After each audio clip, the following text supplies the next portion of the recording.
Marwadi university మంచి భవిష్యత్తు కోసం తెలుగు విద్యార్థులు ఇష్టపడే యూనివర్సిటీ.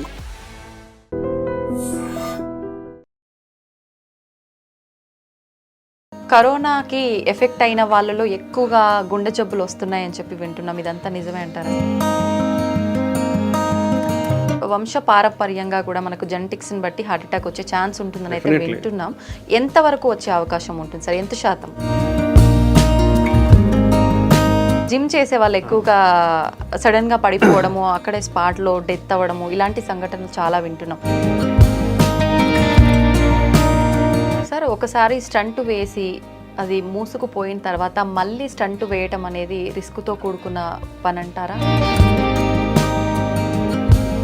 ఒకసారి హార్ట్కి సంబంధించిన సర్జరీ జరిగిన తర్వాత మళ్ళీ వాళ్ళు నార్మల్ లైఫ్ లీడ్ చేయొచ్చండి.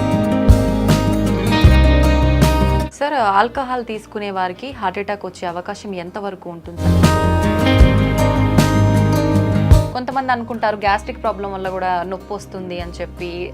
ఇది ఆయాసం నార్మల్గా కొంచెం వెయిట్ ఎక్కువ ఉన్న వాళ్ళకి కానీ, కొంతమంది ఎక్కువ ఎక్సర్సైజ్ చేయని వాళ్ళకి కానీ వస్తూనే ఉంటుంది. దీనికి దానికి డిఫరెన్స్ తెలుసుకునే అవకాశం ఉంటుందా సార్? నెగ్లెక్ట్ చేయొద్దండి. గ్యాస్ ట్రబుల్ పెయిన్ అనుకోవద్దండి, లేదా కండరాల నొప్పి అని అనుకోవద్దండి, లేదా ఎముకలు నొస్తున్నాయని అనుకోవద్దండి. గుండె ఆరోగ్యంగా ఉండాలి అంటే ఎల్డిఎల్ హెచ్డిఎల్ లెవెల్స్ అనేవి ఎంతలో ఉంటే హెల్దీగా ఉన్నట్టు సార్? నమస్కారం, వెల్కమ్ టు ఐ డ్రీమ్. నేను మీ విజిత. చాలా మందిలో చూసుకుంటే కరోనా తర్వాత చాలా వయస్సు తక్కువ ఉన్న వాళ్ళలో కూడా గుండె జబ్బులు అనేది ఎక్కువగా చూస్తూ ఉన్నాం. ఎందుకని ఇంత చిన్న వయసులో గుండె జబ్బులు వస్తున్నాయి? అసలు రీజన్ ఏంటి? ఎక్కువగా ఆల్కహాల్, ఆయిల్స్ ఇలాంటివి ఎక్కువగా తీసుకున్న వారిలోనే హార్ట్ అటాక్స్ వచ్చే అవకాశం ఉంటుందా?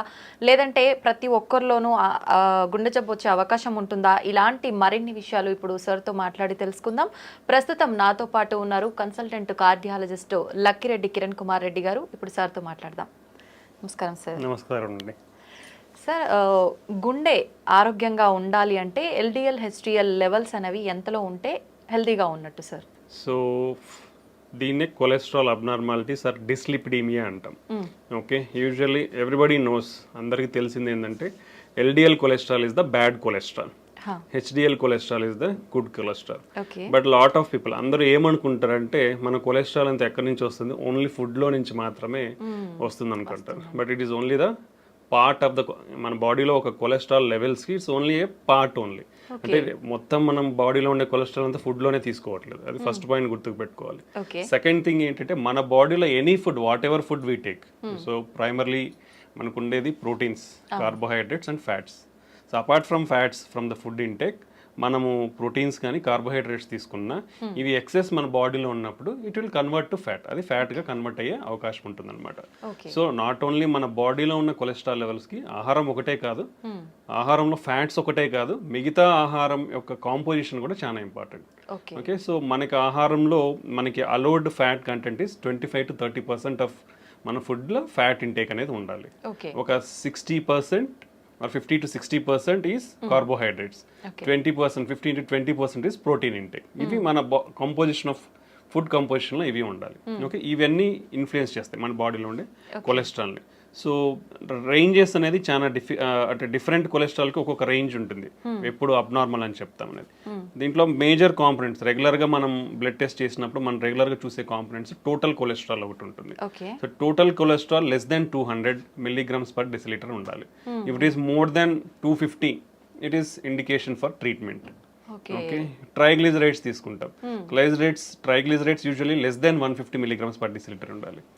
More than 200 milligrams per deciliter ఉంటే we have to take the treatment. Then HDL cholesterol అనేది యూజువల్గా it is a good cholesterol కాబట్టి మన బాడీలో ఎక్కువ ఉండాలి. అంటే it should be more than 60 milligrams per deciliter. Less than around 40 to 50. ఫీమేల్స్లో అయితే less than 50, మేల్స్లో అయితే less than 40 ఉంటే it's low amount of HDL cholesterol. So that is a risk factor again.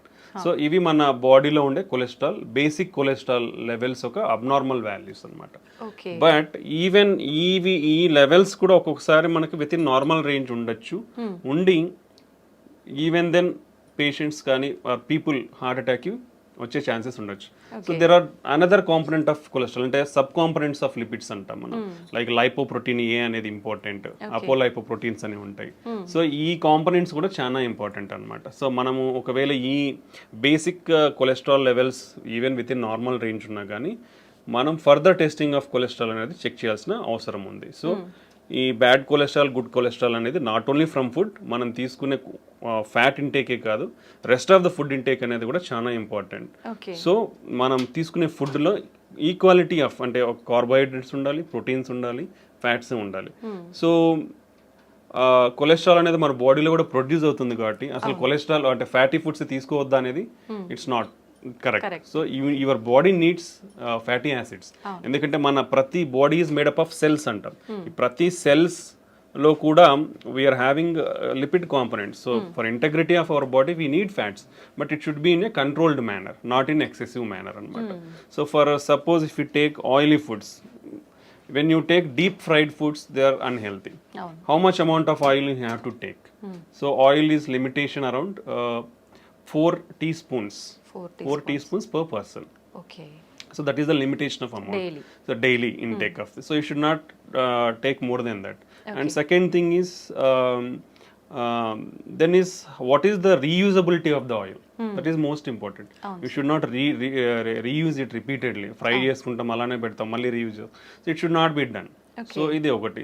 Third thing ఏంటంటే now all the మార్కెట్లో చాలా వరకు partially hydrogenated refined oils అనేవి వస్తుంటాయి. Those are not healthy. So whatever it is cold pressed oils or organic oils ఉంటే those are better. So for fat intake. So these are the cholesterol abnormality levels to consider. Okay, ఎక్కువగా అంటే మనం తీసుకునే foods వల్ల కూడా heart attack వచ్చే chance ఉంటుంది కాబట్టి అటువంటి ఫుడ్స్ ఏంటి సార్ అసలు? బేసికల్లీ బేసికల్లీ ప్రతి ప్రాబ్లమ్కి whatever problem you take now it is it related to lifestyle. What is meant by lifestyle? 2 basic components of lifestyle is food and exercise.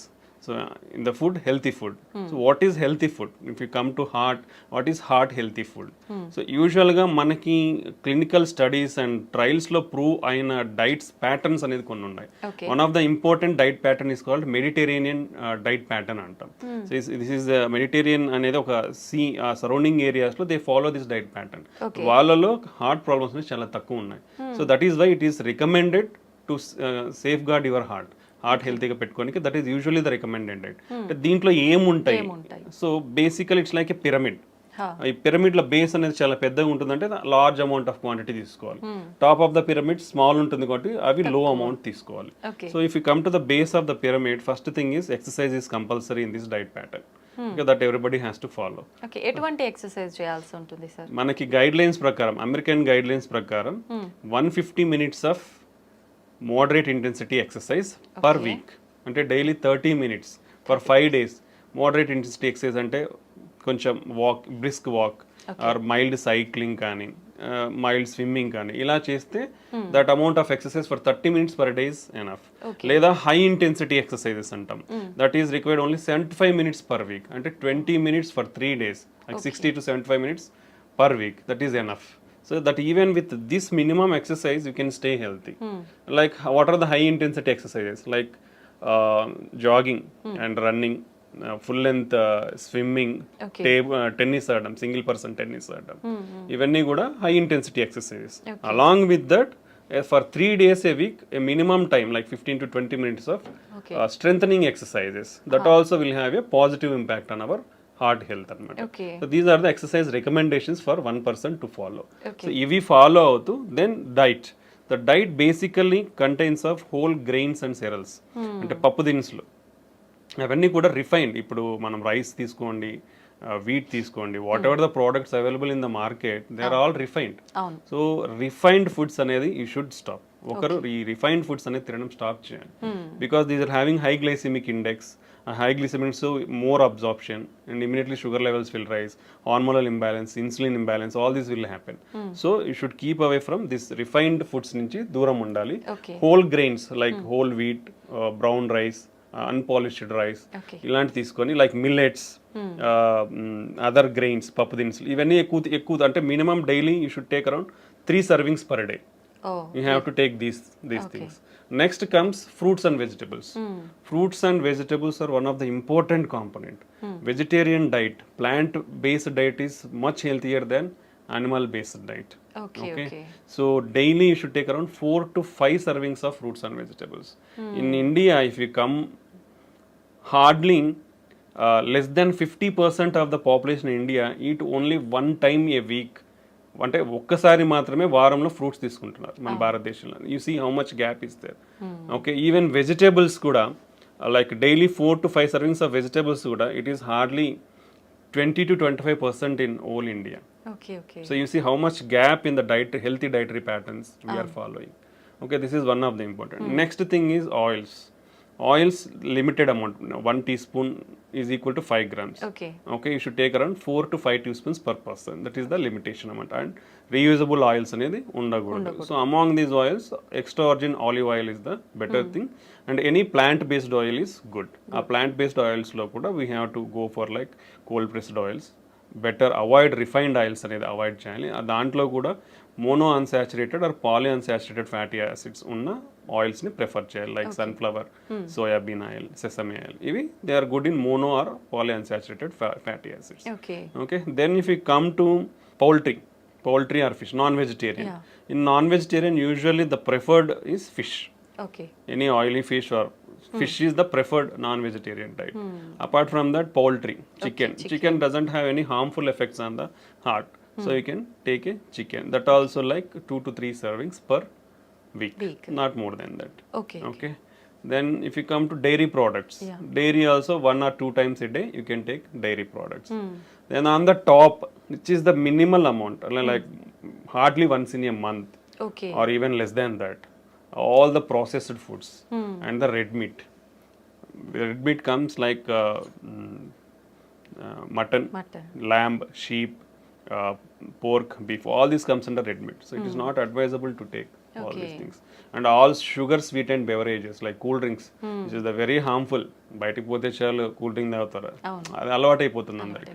So అది avoid చేయాలి. Because అసలు అంటే hardly మంత్లో once అని చెప్తున్నాం, ఇక్కడ అందరు చేసేది అంటే డైలీ 3 times తాగుతారు. You see how much harmfulness we are getting in to our body. And all the bakery products like all are coming from the refined wheat. Like మైదా నుంచి బేకరీ ప్రోడక్ట్స్ అన్ని, సమోసాలు కానీ, పఫ్ఫులు కానీ, even if you see cakes, lot of cream is there. So ఈ all things are refined products only. You should avoid hardly less than a month you should eat. But this is the bad thing. ఆ పైన ఉండేదే మనం అందరం కింద ఎక్కువ తింటున్నాం. So this is the unhealthy thing should not follow. So this healthy diet follow అవడం అనేది చాలా important. If you follow this healthy diet and regular exercise, we can control lot of risk factors like sugar కానీ, BP కానీ, stress levels కానీ. We can reduce all of the things with healthy diet and exercise. Okay, that is the importance of diet and exercise. Sir, చాలా మందిలో వింటుంటాము heart attack అనేది sudden గా వస్తుంది, ఇంతకుముందు ఎప్పుడు ఉండదు, సడన్ గా వస్తుంది, ఎటువంటి సిమ్టమ్స్ కూడా లేవు, చాలా యాక్టివ్గా హెల్తీగా ఉన్నారు అని చెప్పి. నిజంగా ప్రతి ఒక్కరిలో కూడా సిమ్టమ్స్ అనేవి కనిపించవంటారా సార్ హార్ట్ అటాక్ వచ్చే ముందు? యూజువల్లీ హార్ట్ అటాక్ అనేది ఎందుకు వస్తుందంటే, మన రక్తనాళాలు అంటే గుండె పైన 3 రక్తనాళాలు ఉంటాయి. So left side 2, right side 1. ఇది వైటల్. మన హార్ట్ పంపింగ్ కి మన హార్ట్ కూడా బ్లడ్ సప్లై అవ్వాలి. మన హార్ట్ ఏం చేస్తుంది, మన బాడీకి బ్లడ్ సప్లై చేస్తుంది. బట్ హార్ట్కి కూడా బ్లడ్ సప్లై కావాలంటే ఆ రక్తనాళాల ద్వారా బ్లడ్ అందాలి. ఓకే, సో ఆ రక్తనాళాలలో లోపల అంటే మనం ఇది ట్యూబ్ అనుకుంటే, ఈ లోపల ఇన్నర్ లైనింగ్ లో మనకి ప్రాబ్లం అంతా స్టార్ట్ అయ్యింది.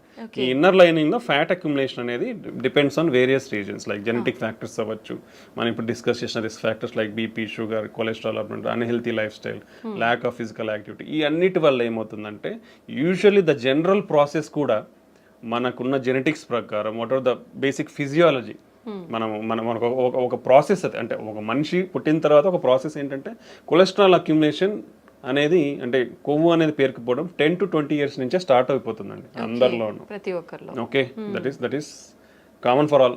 ఓకే, అది స్టార్ట్ అవుతుంది around from 20 years it will start. అది ఫర్దర్గా ఎలా హార్ట్ అటాక్ దారి తీస్తుంది అనేది it depends on all these risk factors we discussed. Okay, that's the main thing.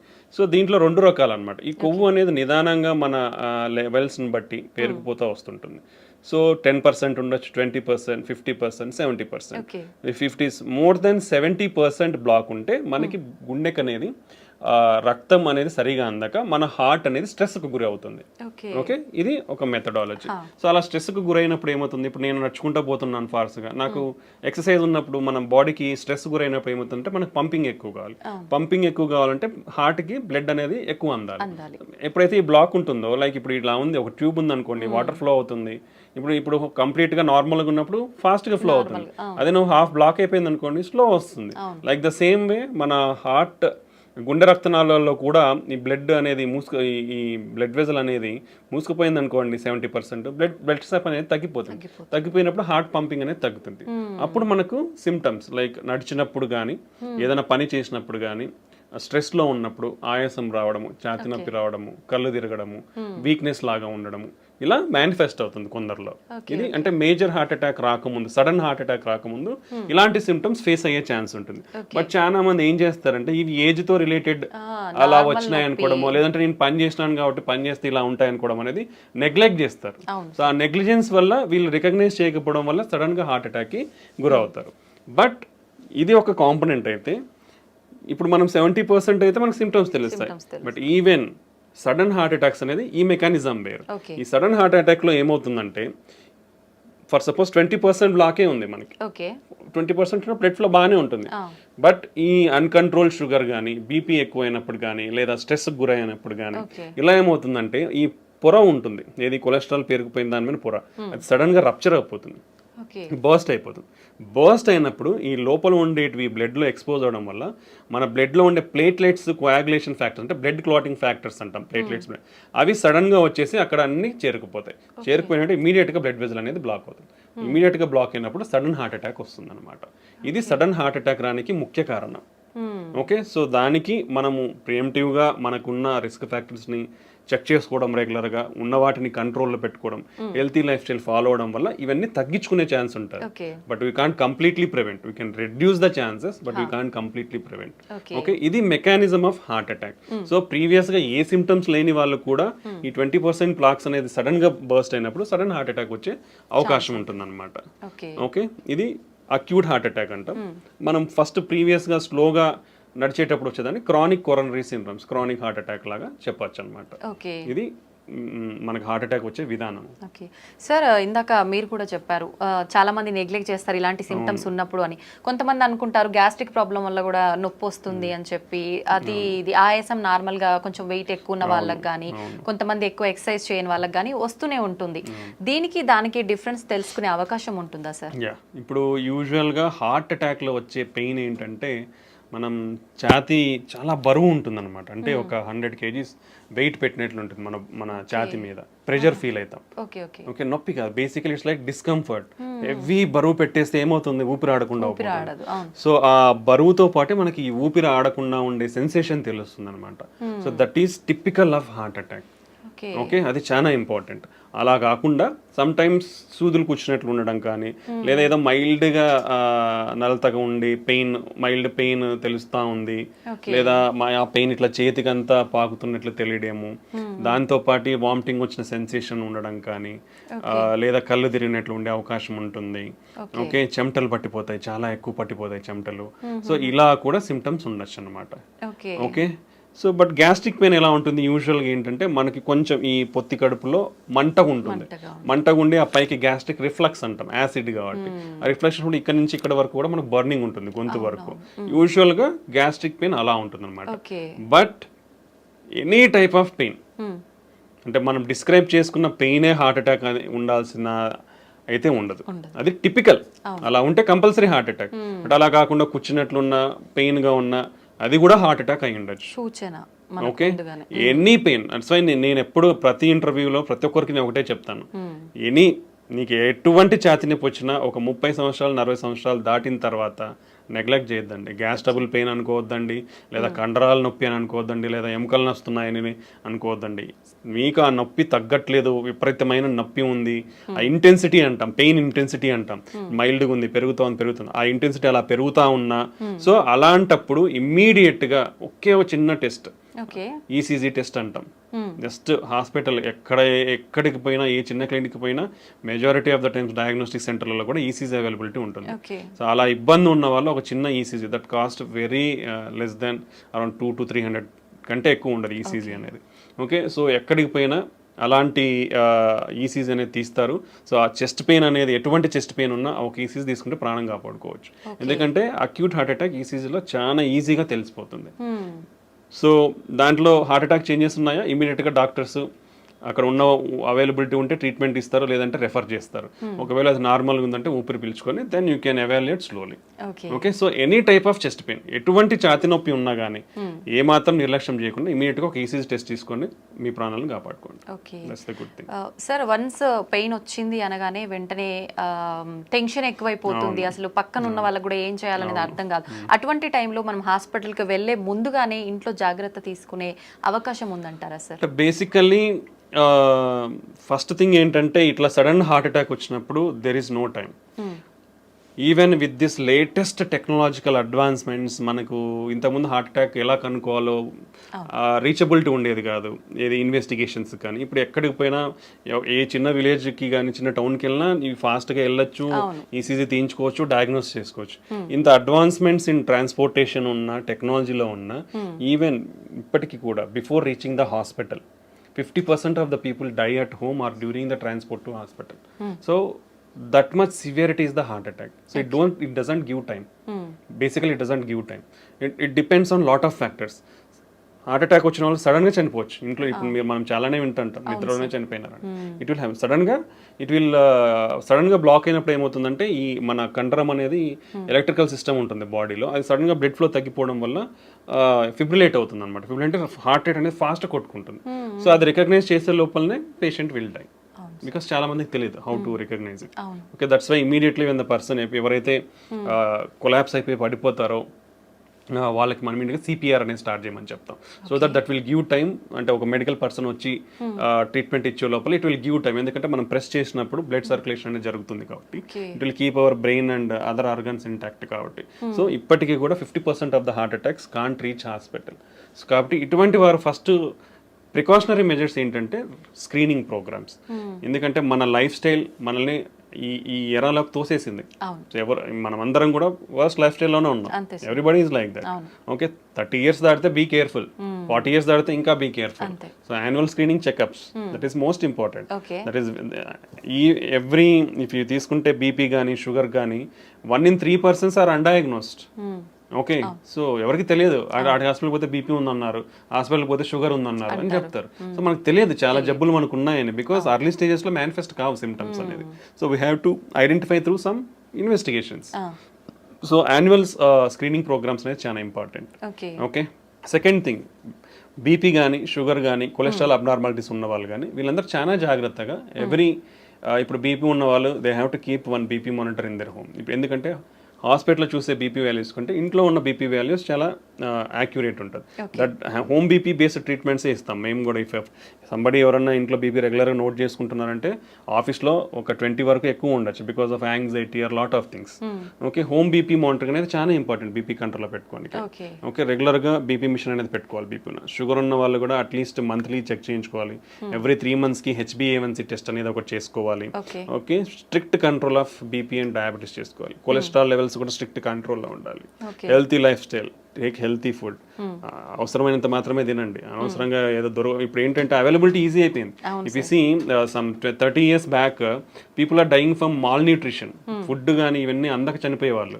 But ఇప్పుడు అంతా బికాస్ మాల్ న్యూట్రిషన్ వల్ల ఫుడ్ వల్ల ఇట్లా అయిపోతున్నారని గవర్నమెంట్స్ అన్ని ఏం చేశారంటే policies easy availability of food చేసేసాయి. లైక్ ఫ్రీ పథకాలు కానీ అంటే చాలా ప్రొవిజన్స్ ఇచ్చేసారు, ఎవరు కూడా ఆకలితో చావకూడదు అనేసి. ఇప్పుడు ఈజీ అవైలబిలిటీ ఆఫ్ ఫుడ్ అయిపోయింది. So you don't have to move out to get food. So easy availability of food అయిపోయిన తర్వాత వచ్చింది కదా ఉంది కదా అని తినేస్తా ఉన్నారు. That will lead to lot of problems. So take your healthy diet, take required proportions only. And do regular exercise. So ఇలా ప్రికాషనరీ మెజర్స్ తీసుకుంటే మనము ఈ హార్ట్ అటాక్ సడన్ గా వచ్చే దాని నుంచి ప్రివెంట్ చేసుకోవచ్చు. బట్ బిఫోర్ ఎనీథింగ్ అంటే ఒక హార్ట్ అటాక్ వచ్చే ముందర మనకి మినిమం కొంచెం ఛాతి నొప్పి కానీ ఆయాసంగా ఫీల్ అవ్వడం, ఆ ఆయాసంతో యాంగ్జైటీ, ఎయిర్ హంగర్ అంటాం, మనకి ఏదో గాలి ఆడట్లేదు అనిపిస్తుంది, ఓకే యాంగ్జైటీ స్టార్ట్ అవుతుంది, చెమటలు పట్టచ్చు, వామిటింగ్ సెన్సేషన్ ఉండొచ్చు, సో చెయ్యి లాగచ్చు, ఇలాంటి మైల్డ్ ప్రికాషనరీ సైన్స్ ఉంటాయి. పర్టికులర్లీ మనం తీసుకుంటే డయాబెటీస్ కానీ, ఎల్డర్లీ మోర్ దాన్ 60-65 ఇయర్స్ వాళ్ళలో కానీ, ఫీమేల్స్ కానీ పర్టికులర్లీ, ఈ 3 కేటగిరీలో సిమ్టమ్స్ అనేది చాలా తక్కువగా తెలుస్తాయి. ఛాతి నొప్పి వచ్చినా దే కాంట్ రికగ్నైజ్, ఎందుకంటే మైల్డ్గా ఉంటాయి వాళ్ళలో. సో ఆ మైల్డ్ది నెగ్లెక్ట్ చేస్తే more dangers. So particularly females, elderly people more than 60-65 years and diabetes ఉన్న వాళ్ళు ఎంత మైల్డ్ సిమ్టమ్ ఉన్నా ఇమీడియట్గా they should go to hospital and evaluate. దాన్ని సరి చేసుకుంటే మనము అర్లీగా రికగ్నైజ్ చేసుకొని విల్ ప్రివెంట్ ఫర్దర్ కాంప్లికేషన్స్. ఇవి మనకు హార్ట్ అటాక్ ముందు వచ్చే precautionary science. Okay sir, alcohol తీసుకునే వారికి హార్ట్ అటాక్ వచ్చే అవకాశం ఎంత వరకు ఉంటుంది సార్? అది ప్రమాదకరమైంది అంటారా? కంపల్సరీ వస్తుందండి. ప్రీవియస్గా ఏమైందంటే lot of studies, I think జెంట్స్లో ఒక డైలీ ఒక 2 డ్రింక్స్ కానీ, 2 డ్రింక్స్ అంటే బాటిల్స్ కాదు, there is some limit of, అంటే ఒక బీర్ తీసుకుంటే 300 ml, or if you take wine 150 ml, or if you take alcohol like whisky 40% alcohol తీసుకుంటే ఒక 40 ml, అట్లా ఉండేటివి. Like 2 drinks per day for men and 1 drink per day for women అనేది. But all the recent guidelines for the past 2 years మనకు వచ్చిన clinical trials and studies, what ever alcohol you take it is risky only. Okay, whatever alcohol, ఎంత amount of alcohol తీసుకున్నారో దానివల్ల మీకు హాని అయితే ఉంది. So better completely avoid alcohol intake. Okay, that's the recent studies shown us. Previous గా ఏదో some health benefits అని అందరూ అనుకుంటా ఉండేవాళ్ళు, but there is nothing like that. Whatever amount of alcohol you take, your మీ health అనేది damage అవుతూ వస్తుంది. Some day it will accumulate and cause major big problems అన్నమాట. సో ఇలా ఒకటి ఉంటుంది. రెండోది, ఆల్కహాల్ అనేది ఎప్పుడో ఒకసారి కదా తాగేది అనుకొని, ఈరోజు వేసేసేయాలి బాటిల్స్ అనుకొని 3 బాటిల్స్ ఇట్లా తీసుకునే వాళ్ళు ఉంటారు కొందరు. ఎప్పుడో ఒకసారి తీసుకుంటున్నాను కదా, అది కూడా రాంగ్. ఎందుకంటే అంత బింజ్ ఆల్కహాల్ డ్రింకింగ్ అంటాం దాన్ని.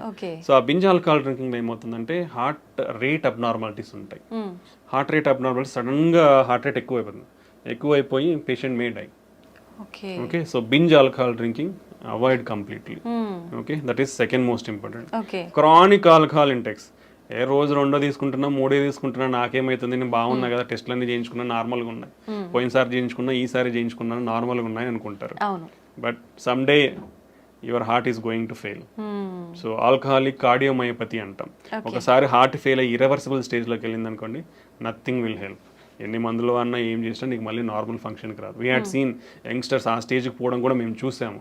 కంప్లీట్గా రోజు తాగే వాళ్ళను చూసి వాళ్ళ irreversible stage of heart failure అంటాం, అక్కడికి వెళ్ళిన వాళ్ళని చూసాము. నెక్స్ట్ వీళ్ళల్లో ట్రైగ్లిజరైడ్ అబ్నార్మాలిటీస్ వచ్చే ఛాన్స్ ఉంటుంది, దెన్ హార్ట్ అటాక్స్ వచ్చే ఛాన్స్ ఉంటుంది. Okay, even they are more prone to liver disease, chronic liver disease and cirrhosis అంటాం, ప్యాంక్రటైటిస్ అంటాం. సో లాట్ ఆఫ్ కాంప్లికేషన్, అంటే not only heart, it will damage other organs also. So when ఒకసారి ఇది హానిగా అనిపిస్తుంది అంటే you should get away from effect అవుతుంది. So you should get away from them. Better don't take alcohol. అలవాటు ఉన్న వాళ్ళు కూడా, if it is difficult for you to stop, reduce your amount slowly and completely stop it and stay healthy. అది alcohol related side effects. Sir, ప్రతి ఒక్కరం కూడా వింటూనే ఉంటాం ఆల్కహాల్ కానీ స్మోకింగ్ కానీ 2 కూడా ప్రమాదకరమని. ఇప్పుడు మీరు కూడా చెప్పారు ఆల్కహాల్ తీసుకుంటే ఎటువంటి ప్రమాదం. మరి స్మోకింగ్ తీసుకునే వాళ్ళు ఎటువంటి ప్రమాదాలు ఉంటాయి? ప్రత్యేకించి హార్ట్కి సంబంధించి ఎలాంటి హాని జరుగుతుంది? Smoking is the deadliest risk factor అండి. 2 పెద్ద అనారోగ్యాన్ని చేయగలిగే జబ్బులు ఏంటంటే, ఒకటి షుగర్, రెండోది స్మోకింగ్. ఈ 2 చాలా డేంజరస్. అంటే బాడీలో ప్రతిదీ అఫెక్ట్ అయిపోతుంది. ఈ 2 వల్ల ప్రతి ఆర్గన్ బాడీలో అఫెక్ట్ అయిపోతుంది. స్మోకింగ్ అనేది మన బ్లడ్ వెజల్స్లో ప్రతి బ్లడ్ వెజల్ని కొవ్వు పెరిగిపోయే ఛాన్స్ ఇస్తుంది, ఇన్ఫ్లమేషన్ ఉంటుంది, బ్లడ్ క్లాటింగ్ రిస్క్ పెరుగుతుంది. సో ఒక బ్లడ్ వెజల్ అనేది మన బాడీ మొత్తం బ్లడ్ వెజల్స్ ఉంటాయి. సో ఎక్కడైనా ఇవి అఫెక్ట్ అవ్వచ్చు. సో ఒక ఆర్గాన్, ఏ ఆర్గాన్ బ్లడ్ వెజల్ అఫెక్ట్ అయితే ఆర్గాన్ ఫెయిల్ అయిపోతుంది. And particularly smoking will cause every type of cancer. మనకు తెలిసిందే, oral cancer, okay lung cancer, oesophageal cancer, pancreatic cancer, colon cancer అన్నీ వస్తాయి స్మోకింగ్తో. ఓకే, అండ్ హార్ట్ డెఫినెట్లీ స్మోకింగ్ హార్ట్ అటాక్స్కి one of the biggest cause. స్మోకింగ్ వల్ల ప్రపంచంలో సంవత్సరానికి 1 బిలియన్ పీపుల్ ఆర్ డయింగ్. ఇండియాలో 1 million people are dying because of smoking. Almost 30% of the Indians are smokers. Okay, ఇది మన statistics. So that much serious side effects ఉన్నప్పుడు you should completely stop it. Usually governments కూడా they are not able to ban because of I don't know lot of reasons, but they are bringing lot of strict regulatory మెజర్స్లో every pack మీద completely avoid smoking అనేది definitely ఉంటుంది. Everywhere they display, even in public places like theatres they are displaying stop smoking and they are showing the consequences చూపిస్తున్నారు. Brain stroke, cancers, heart attacks, emphysema, lung problems, ఆయాసం రావడము. So what not every organ is getting affected. So completely stop smoking. It is dangerous. Smoking అంటే మనం smoking చేయడమే కదండి, మీరు ఇప్పుడు నీ చుట్టుపక్కల వాళ్ళు కూడా అఫెక్ట్ అవుతారు. ఇఫ్ సంబడీ స్మోకింగ్, చుట్టుపక్కల వాళ్ళు ఒక 10 మంది ఉంటే వాళ్ళు 10 మంది కూడా అఫెక్ట్ అవుతారు. That is called as second hand smoke అంటాం. సార్ స్మోక్ చేసిన వాళ్ళకంటే ఎక్కువ పక్క వాళ్ళకే ఎక్కువ ఎఫెక్ట్ అయ్యే ఎక్కువ అనేది లేదు కానీ ఎక్కువ అని చెప్పలేము. స్మోక్ చేసే వాళ్ళు ఎంత ఎఫెక్ట్ అవుతారో సెకండ్ హ్యాండ్ స్మోక్ అంటే పక్కన దాకుండా పీల్చుకునే వాళ్ళు కూడా అఫెక్ట్ అవుతారు. So it can be seen in both ఫీమేల్స్లో కానీ మనము పెద్దవాళ్ళలో అయితే వాళ్ళకి గుండె జబ్బులు రావచ్చు, బ్రెయిన్ స్ట్రోక్ రావచ్చు, ఊపిరితిత్తుల ప్రాబ్లమ్స్ ఇవన్నీ వచ్చు. చిన్నపిల్లల్లో కూడా వాళ్ళకి ఊపిరితిత్తుల ప్రాబ్లమ్స్, రికరెంట్ రెస్పిరేటరీ ట్రాక్ట్ ఊపిరితిత్తుల infections or upper respiratory tract infections, low birth weight, ఇలా చాలా కారణాలు ఉండే అవకాశం. సో ఒక ఫ్యామిలీలో మీరు ఇంట్లోనే తాగుతున్నారంటే మీ వైఫ్ అఫెక్ట్ అవుతుంది, మీ పిల్లలు ఇబ్బంది అవుతారు. ఓకే, ఆల్వేస్ రిమెంబర్, ఒక సిగరెట్ తాగే మనిషి నేనేదో తాగుతున్నా నా ఆరోగ్యం పాడైపోతుంది అని అయితే ఎప్పటికీ అనుకోవద్దండి. మీ ఆరోగ్యం కూడా ఆరోగ్యమే కాబట్టి స్టాప్ చేయండి. మీ ఆరోగ్యంతో పాటు మీరు స్మోక్ చేయడం వల్ల పక్కన వాళ్ళ ఆరోగ్యాన్ని కూడా నాశనం చేస్తున్నారు. సో పక్కన వాళ్ళు కూడా కొంచెం ఇనిషియేటివ్ తీసుకొని అలా ఎవరైనా చేసినప్పుడు వాళ్ళకి చెప్తే వాళ్ళు అట్లీస్ట్ పోయి పక్కకు పోయినా తాగేస్తారు, లేదంటే మానేయమన్నా మానేస్తారు అప్పుడు. Okay, so and you should encourage smokers. ఎవరైతే సిగరెట్స్ తాగుతున్నారో వాళ్ళకి ఇవన్నీ చెప్పి వాళ్ళని ఎంకరేజ్ చేయాలి to quit smoking. Because smoking అనేది స్టాప్ చేసిన తర్వాత హార్ట్ అటాక్ రిస్క్ తగ్గనికి 10 సంవత్సరాలు పడుతుందండి. ఒక మనిషి ఇప్పుడు స్మోకింగ్ స్టాప్ చేసినా కానీ అతనికి హార్ట్ అటాక్ రిస్క్ తగ్గనికి, అంటే ఈ స్మోకింగ్ మానేసినాక కూడా 10 years వరకు అతనికి హార్ట్ అటాక్ రిస్క్ చాలా ఎక్కువ ఉంటుంది. Okay, that is the impact of smoking. మానేసాకే అన్ని ఇయర్స్ ఉంటే కంటిన్యూ ఉన్నప్పుడు ఎంత సిగ్నిఫికెంట్ ఉంటుందో ఆలోచించాలి అందరూ కూడా. Okay, that is most important. So next ఏమొస్తాయంటే మనకు సెకండ్ హ్యాండ్ స్మోక్ కాకుండా called as e-cigarettes అంటారు. Those are also dangerous. Okay. Smoking related anything like e-cigarettes, దాంట్లో నికోటిన్ ఉండదు. But still lot of studies, even in US studies also showed, even if somebody advertise that non-nicotine cigarettes ఉన్నా కానీ దాంట్లో కూడా nicotine ఉంటుంది. Nicotine లేకపోయినా lot of damaging products like metallic, tin, lead, mercury లాంటి చాలా కాంపౌండ్స్, డేంజరస్ కాంపౌండ్స్ ఉంటున్నాయి. So even everything, hookahs is also dangerous. E-cigarettes, hookahs, everything is dangerous. So completely avoid all those products and stay healthy. Okay sir, చాలా మంది pan, gutka ఇలాంటివి ఎక్కువగా తీసుకుంటూనే ఉంటారు non stop గా, ఎక్కడ పడితే అక్కడ ఉమ్మేస్తూ ఉంటారు. అలాంటి వాళ్ళకి కూడా గుండె జబ్బులు వచ్చే అవకాశం ఉంటుంది. డెఫినెట్లీ వస్తాయండి. పాన్, గుట్కా అనేది కూడా ఏముంది, పొగాకే కదా. పొగాకు పీల్చినా నమిలినా అంతా లోపలికే పోతుంది, బ్లడ్ లోకే అబ్జర్వ్ అవుతుంది. ఆ కెమికల్స్ అన్ని బ్లడ్ లోకే పోతాయి. ఫైనల్ గా బ్లడ్ లోకి వెళ్ళిన తర్వాత ప్రతి ఆర్గాన్ని ఎఫెక్ట్ చేస్తాయి. సో స్మోకింగ్ అయితే ఎంత డేంజరస్, గుట్కా, పాన్ ఇలాంటివి కూడా అదే రేంజ్లో డేంజరస్. సో దానివల్ల పర్టికులర్లీ మోర్ ఏంటంటే మౌత్ క్యాన్సర్స్, ఓరల్ క్యాన్సర్స్ ఎక్కువ ఉంటాయి. ఎందుకంటే డైరెక్ట్లీ ఇట్ ఈస్ ఈ ఏరియాలో అఫెక్ట్ అవుతుంది కాబట్టి. బట్ బ్లడ్ లో కూడా అబ్జర్వ్ అయిపోయి ఆ కాంపౌండ్స్ అన్ని it is also cause heart attacks and brain strokes. So that also too dangerous. Completely avoid all these things. Sir, cardiac arrest అంటూ ఉంటారు. హార్ట్ అటాక్ కి దానికి మధ్య డిఫరెన్స్ ఏమైనా ఉందా సార్? రెండు ఒకటేనా? రెండు డిఫరెంట్ అండి. Okay, this is very important. Heart attack అంటే మనం ఆల్రెడీ మాట్లాడుకున్నాం. అంటే మన గుండె రక్తనాళాలలో బ్లాక్స్ వస్తే ఆ బ్లాక్ వల్ల బ్లడ్ సప్లై సడన్ గా ఆగిపోయి హార్ట్ మజిల్ అనేది సడన్ గా వీక్ అవుతుంది. దాన్ని హార్ట్ అటాక్ అంటాం. ఓకే, కార్డియాక్ అరెస్ట్ అంటే గుండె కొట్టుకునేది సడన్ గా ఆగిపోవడం. అంటే ఇప్పుడు హార్ట్ అటాక్ వచ్చినప్పుడు గుండె కొట్టుకుంటుంది, అవును. But some part of the a పార్ట్కి బ్లడ్ వెజల్ అఫెక్ట్ అయ్యి బ్లడ్ సప్లై తగ్గిందో ఆ పార్ట్ అనేది పనిచేయదు, రెస్ట్ ఆఫ్ ద గుండె కొట్టుకుంటుంది. ఓకే. బట్ హార్ట్ అటాక్ లో కూడా ఇలా జరగడం వల్ల సడన్ గా గుండె ఆగిపోయే ప్రమాదం అనేది ఉంటుంది. బట్ సడన్ కార్డియాక్ అరెస్ట్ అంటే సడన్ గా there are lot of reasons. Sudden గా గుండె ఆగిపోవడానికి చాలా కారణాలు ఉంటాయి. ఏంటి? సడన్ గా గుండె అనేది కొట్టుకోవడం ఆగిపోతుంది, సో దాన్ని సడన్ కార్డియాక్ అరెస్ట్ అంటాం. So one of the reasons heart attack ఒకటి కారణము. దెన్ ఎలక్ట్రికల్ అబ్నార్మాలిటీస్ అంటాం, అరిథ్మియాస్ అంటాం, హై హార్ట్ రేట్ అబ్నార్మాలిటీస్. అలా హై హార్ట్ రేట్ ఉన్నప్పుడు గుండె, ఇప్పుడు నార్మల్గా మన గుండె 60 నుంచి 90 వరకు ఇలా కొట్టుకుంటుంది. ఓకే, ఇప్పుడు సడన్గా 200-250 నిమిషాన్ని కొట్టుకుంది అనుకోండి, మీకు కదులుతున్నట్టు తెలుస్తుందా? జస్ట్ ఫింగర్స్ మూమెంట్స్ తెలుస్తున్నాయి, బట్ ఇలా కొట్టుకుంటేనే కదా బ్లడ్ అంది. ఇలా కొట్టుకున్నప్పుడు ఏమవుతుంది? బ్లడ్ అందదు. So it looks like heart has been stopped. So cardiac arrest. Okay, then infections, cardiomyopathies అంటాం. సో జెనెటిక్ ఉంటాయి చాలా కూడా కొన్ని. Okay, like hypertrophic cardiomyopathy, arrhythmic cardiomyopathies ఉంటాయి. కొన్ని ఛానలోపతీస్ అంటాం, అంటే మన బేసిక్ మాలిక్యులర్ లెవెల్లో కొన్ని ఛానల్స్ ఉంటాయి మన ఫంక్షన్స్ కానీ. So long QT syndrome, short QT syndrome, Brugada syndrome, ఇట్లా లాట్ ఆఫ్ థింగ్స్ ఉంటాయి అన్నమాట. Even like drug abuse will cause sudden heart attacks, sudden cardiac arrest, excessive alcohol cause sudden cardiac arrest. So ఇలా చాలా కారణాలు ఉంటాయి sudden cardiac arrest కావడానికి. So heart attack అనేది blood supply తగ్గిపోవడం వల్ల వచ్చేదాన్ని హార్ట్ అటాక్ అంటాం. కార్డియాక్ అరెస్ట్ అనేది సడన్ గా గుండె ఆగిపోతుంది అంతే. ఆ గుండె ఆగిపోయినప్పుడు ఎవరైనా చేయగలిగేదంటే సిపిఆర్ చేయాలి. అది ప్రతి ఒక్కరూ నేర్చుకోవాలి. ఎందుకంటే సంబడి మీకు ఆ సిపిఆర్ అనేది తెలిస్తే అట్లీస్ట్ మీరు మనం అంటే throughout your life span you can save one life. అది కంపల్సరీ ఎవ్రీబడి, అంటే చదువులేని వాళ్ళు కూడా నేర్చుకోవచ్చు. అది it's not a big science కానీ నాలెడ్జ్ కానీ ఏం లేదు. అదేంటి just need a simple training. Everybody ఆ ట్రైనింగ్ ని కూడా తీసుకోవచ్చు. Lot of online programs, hospitals are offering CPR programmes.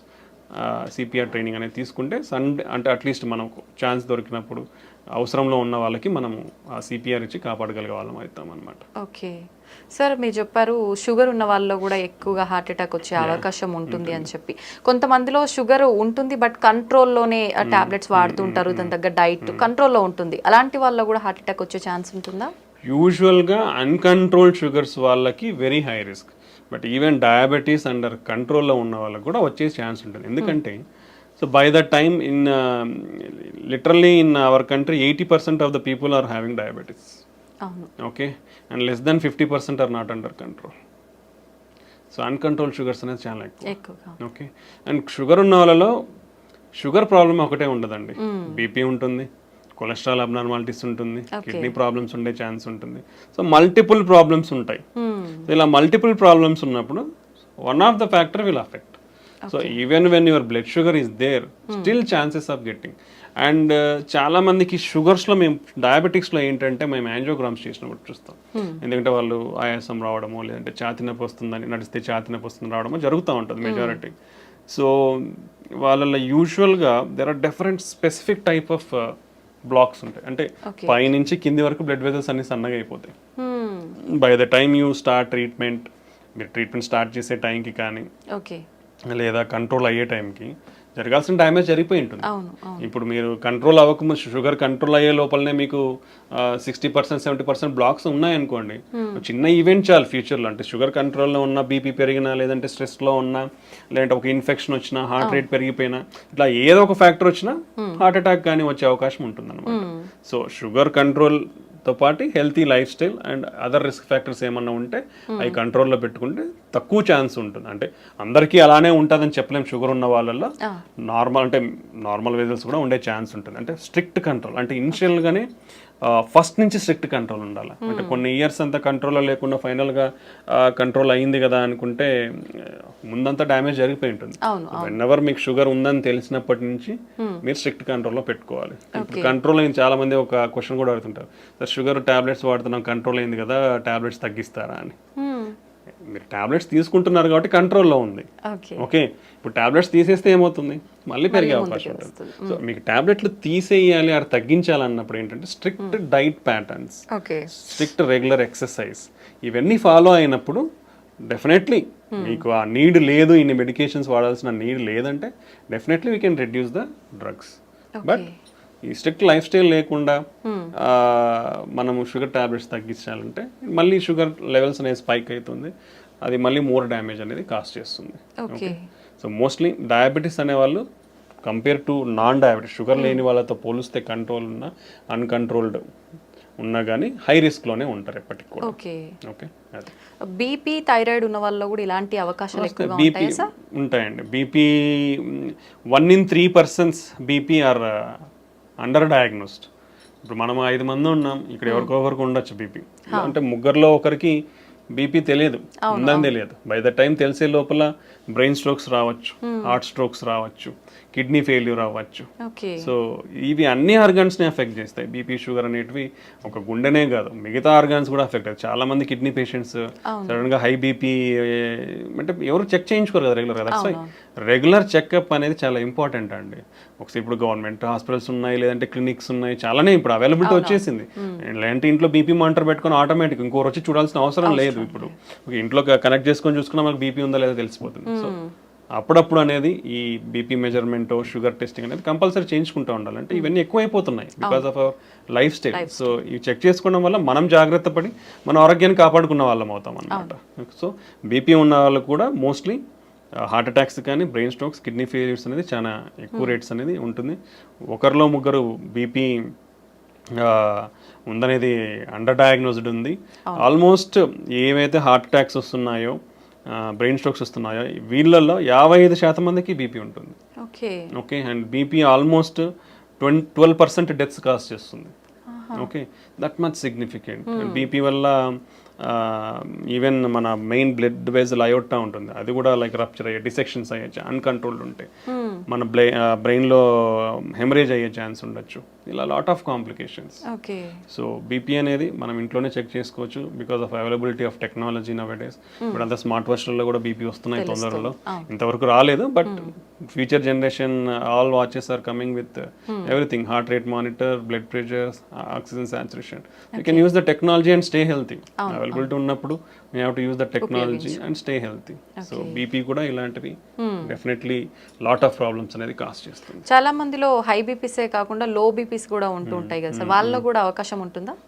అంటే లో బీపీ ఇస్ డిఫరెంట్ ఎంటిటీ అండి. ఓకే, హై బీపీ అంటే యూజువల్గా నార్మల్ ఈజ్ 120/80 అంటాం, అంటే పైన సిస్టోలిక్ కింద డయాస్టోలిక్. మోర్ దెన్ 130/85 ఈజ్ అబ్ normal. More than 140/90 is called stage 2. Okay, stage 3 అంటే మోర్ దెన్ 180/120. సో ఇవి మన staging of BP levels. Okay, so border line అంటే నార్మల్ లో లెవెల్ ఆఫ్ నార్మల్ బీపీ అంటే 90/60. సో పైన 90 ఉండడం, కింద if it is less than that, less than 90/60 ఉంటేనే మనం లో బీపీ అంటాం. బట్ ఈ బార్డర్ లైన్ బీపీ అనేది కొందరిలో ఉండొచ్చు. యూజువల్లీ ఫీమేల్స్ సన్నగా ఉన్న వాళ్ళల్లో, వెయిట్ తక్కువ ఉన్న వాళ్ళలో ఇలా బీపీ అనేది లోవర్ లెవెల్స్ ఉండొచ్చు. ప్రెగ్నెంట్స్లో కూడా కొంచెం బీపీ అనేది లో లెవెల్లో ఉండొచ్చు. సో కొందరిలో ఇది నార్మల్ వేరియంట్. అంటే it's not low BP is not borderline BPs are normal variant.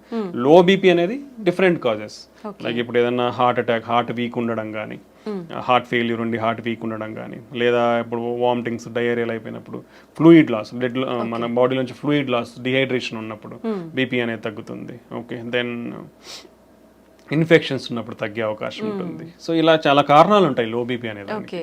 So అది మనం చూసుకోవాలి దేనివల్ల. ఒకవేళ నిజంగానే లో బీపీ ఉందంటే ఏమైనా ప్రాబ్లం ఉందనేది చెక్ చేసుకోవాల్సి ఉంటుంది. బట్ యూజువల్గా అయితే లో బీపీ అనేది ఉండదు. Okay, until unless some problem is there, low BP అనేది ఉండదు. ఓకే సార్, హార్ట్ పెయిన్ వచ్చింది అనగానే వెంటనే ఏదైనా ట్యాబ్లెట్ వేసుకుంటే కనుక ఇది మనం కొంతలో కొంత తగ్గించుకోవచ్చు హాస్పిటల్కి వెళ్ళే లోపే అనే ఏదైనా ట్యాబ్లెట్ ఉందా sir?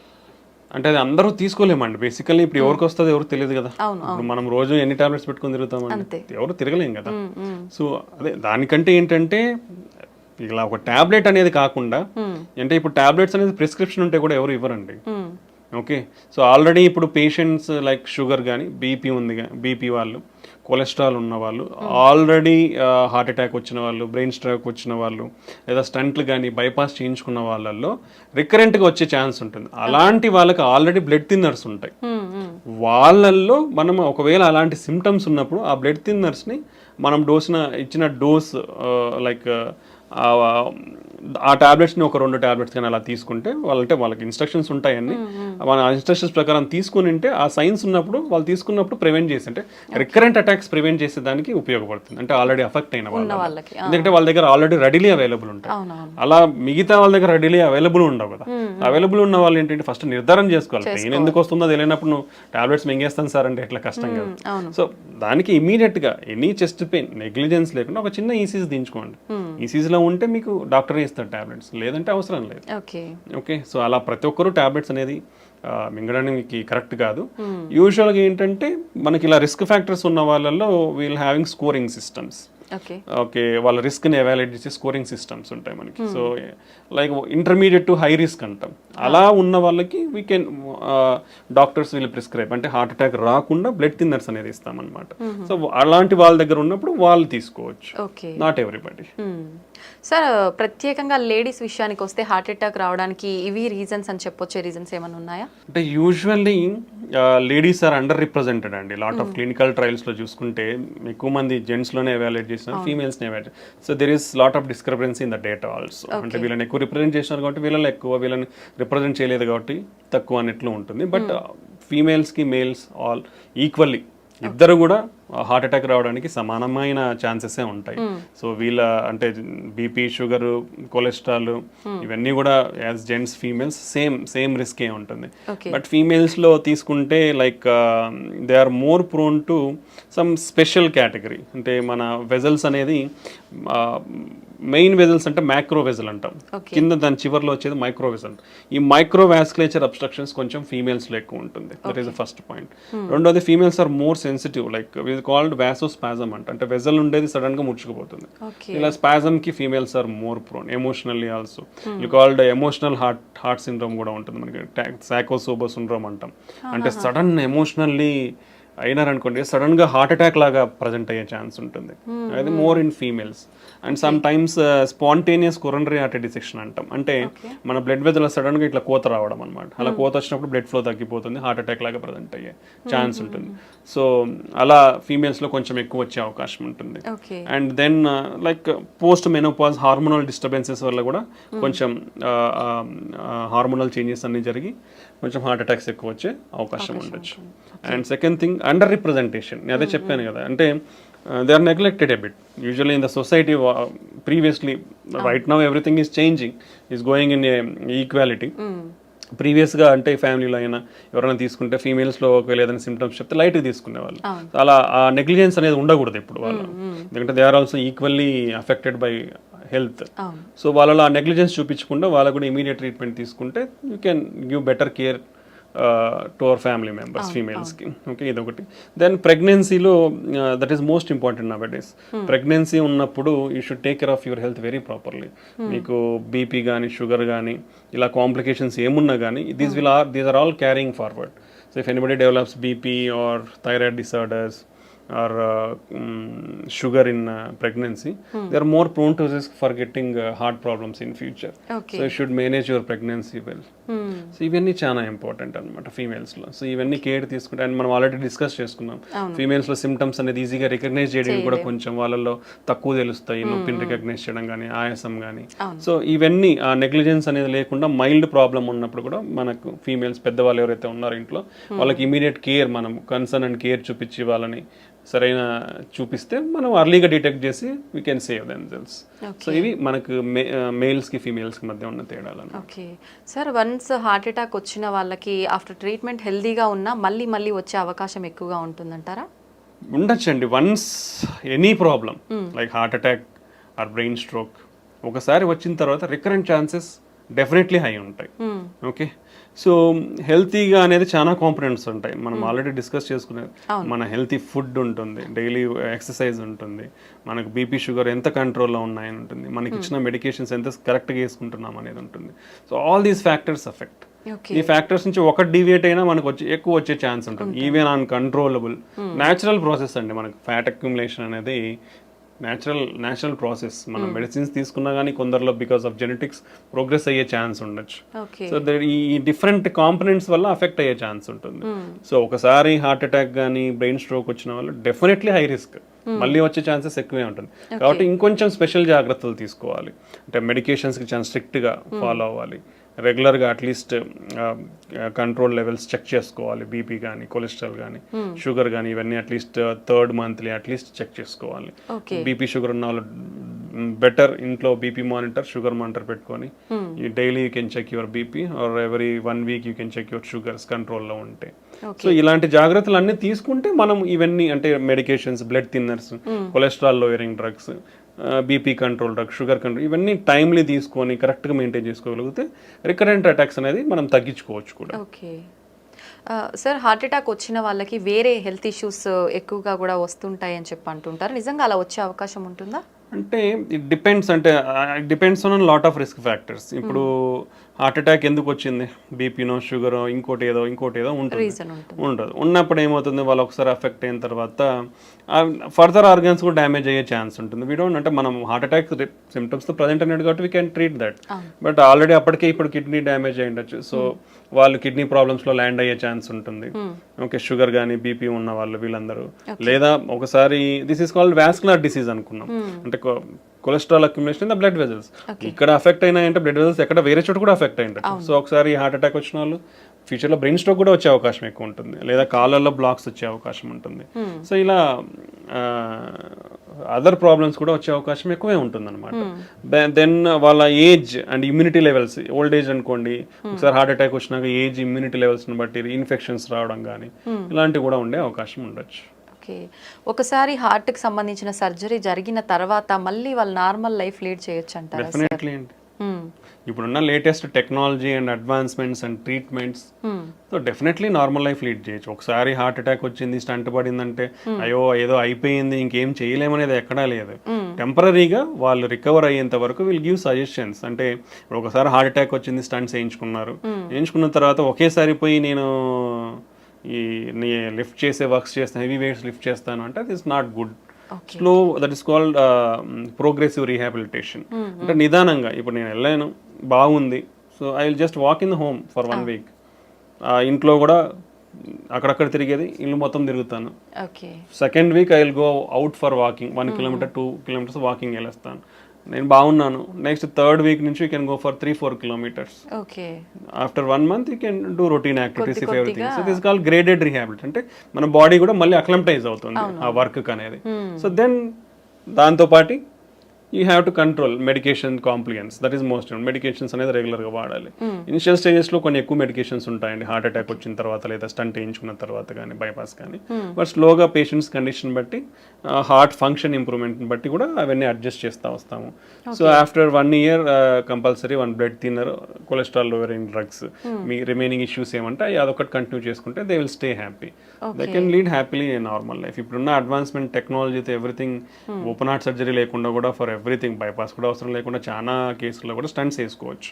It depends on the patient condition బట్టి బైపాస్, స్టంటింగ్ అనేది కార్డియాలజిస్ట్ వాళ్ళకి బెటర్ ఆప్షన్ ఏది ఉంటే దాన్ని బట్టి మనం అడ్వైస్ చేస్తాము. But mostly we can reduce the need. Open heart surgery need అయితే ఈవెన్ కొరనరీ బ్లాక్స్కే కాదు, ఈవెన్ వాల్వ్ ఇంటర్వెన్షన్స్ అంటాం. అంటే మన గుండెలో 4 గదులు ఉంటాయి, గదుల మధ్యలో వాల్స్ ఉంటాయి, డోర్స్ లెక్క. అవి కూడా ఇంతకుముందు only option is open heart surgery. Open heart surgery చేసి వాల్ మార్చాల్సి వస్తుంది. But now A days call Tavy. Main aortic valve అనేది డిసీజ్ అవుతుంది ఏజ్ వచ్చిన వాళ్ళలో. సో వాళ్ళల్లో ఇప్పుడు ఓపెన్ హార్ట్ సర్జరీ లేకుండా మోర్ దెన్ 60-65 years ఉంటే మనం తొడలో నుంచి ట్యూబ్స్ పంపించి వాల్వ్, ఇంకో వాల్వ్, కొత్త వాల్వ్ పెట్టేసేయచ్చు. So lot of advancements in technologies.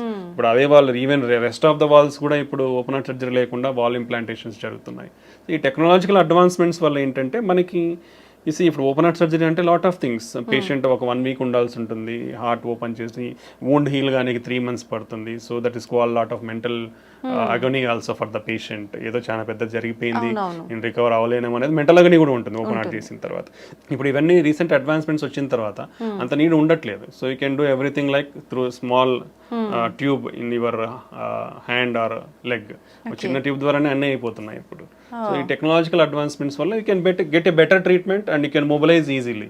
Hospital stay 2-3 days కంటే ఉండదు. ఆఫ్టర్ దట్ ఒక 1 week to 1 month లోపల నార్మల్ రొటీన్ లైఫ్కి వచ్చేస్తారు. After that you can do all routine life, driving చేసుకోవచ్చు, అన్ని చేసుకోవచ్చు. రిస్క్ ఫ్యాక్టర్స్ ఏమైనా ఉంటాయా సార్ ఈ టైప్లో చేస్తున్నప్పుడు? చాలా లెస్ అండి, less than 1-2%. Less than 1-2%. If you take stenting, coronary stenting or interventional procedures తీసుకుంటే అరౌండ్ 2 to 5% రిస్క్. ఓపెన్ హార్ట్కి తీసుకుంటే అరౌండ్ 5 to 10% రిస్క్ ఉంటుంది. So compare to open heart ఈ అడ్వాన్స్డ్ టెక్నిక్స్ అన్ని కూడా లెస్ రిస్కే ఉన్నాయి. అంటే యూజువల్గా ఇవన్నీ మోర్ హై సర్జికల్ రిస్క్ ఉన్న వాళ్ళకి ఆఫర్ చేస్తాం ట్రీట్మెంట్స్. సో కాబట్టి హై సర్జికల్ రిస్క్ అన్నాక ఇంకా only better option is having going through that. ఒకసారి సర్జరీకి హై రిస్క్ ఉన్నప్పుడు ఈ ప్రొసీజర్ చేసినప్పుడు కూడా మినిమల్ రిస్క్ అనేది ఉంటుంది కాబట్టి మేజర్ రిస్క్ అనేది. So we'll take all precautions to reduce the risk and give the best treatments to the patient. జనరల్గా ఓపెన్ హార్ట్ సర్జరీ ఎటువంటి సందర్భాల్లో పేషెంట్ ఎటువంటి కండిషన్లో ఉన్నప్పుడు అవసరం పడుతుంది సార్? యూజువల్గా మల్టిపుల్ బ్లాక్స్లో, అంటే లైక్ ఈవెన్ మల్టిపుల్ బ్లాక్స్ కూడా స్టంటింగ్ ఆప్షన్ ఉంది, but there is different disease profile. ఇప్పుడు పైన నుంచి మొత్తం కింద వరకు డిసీజ్ ఉండి ఓన్లీ కింద మాత్రమే నార్మల్ ఉండి అట్లాంటిది 2-3 వెజల్స్లో ఉన్నాయి, లేదా ఒక బ్లాక్ మూసుకుపోయి కొన్ని సంవత్సరాలు అయిపోయింది, అట్లాంటివి 2 ఉన్నాయి. సిటీఓస్ అంటాం, క్రానిక్ టోటల్ అక్లూషన్స్, అలాంటి 2 ఉన్నాయి.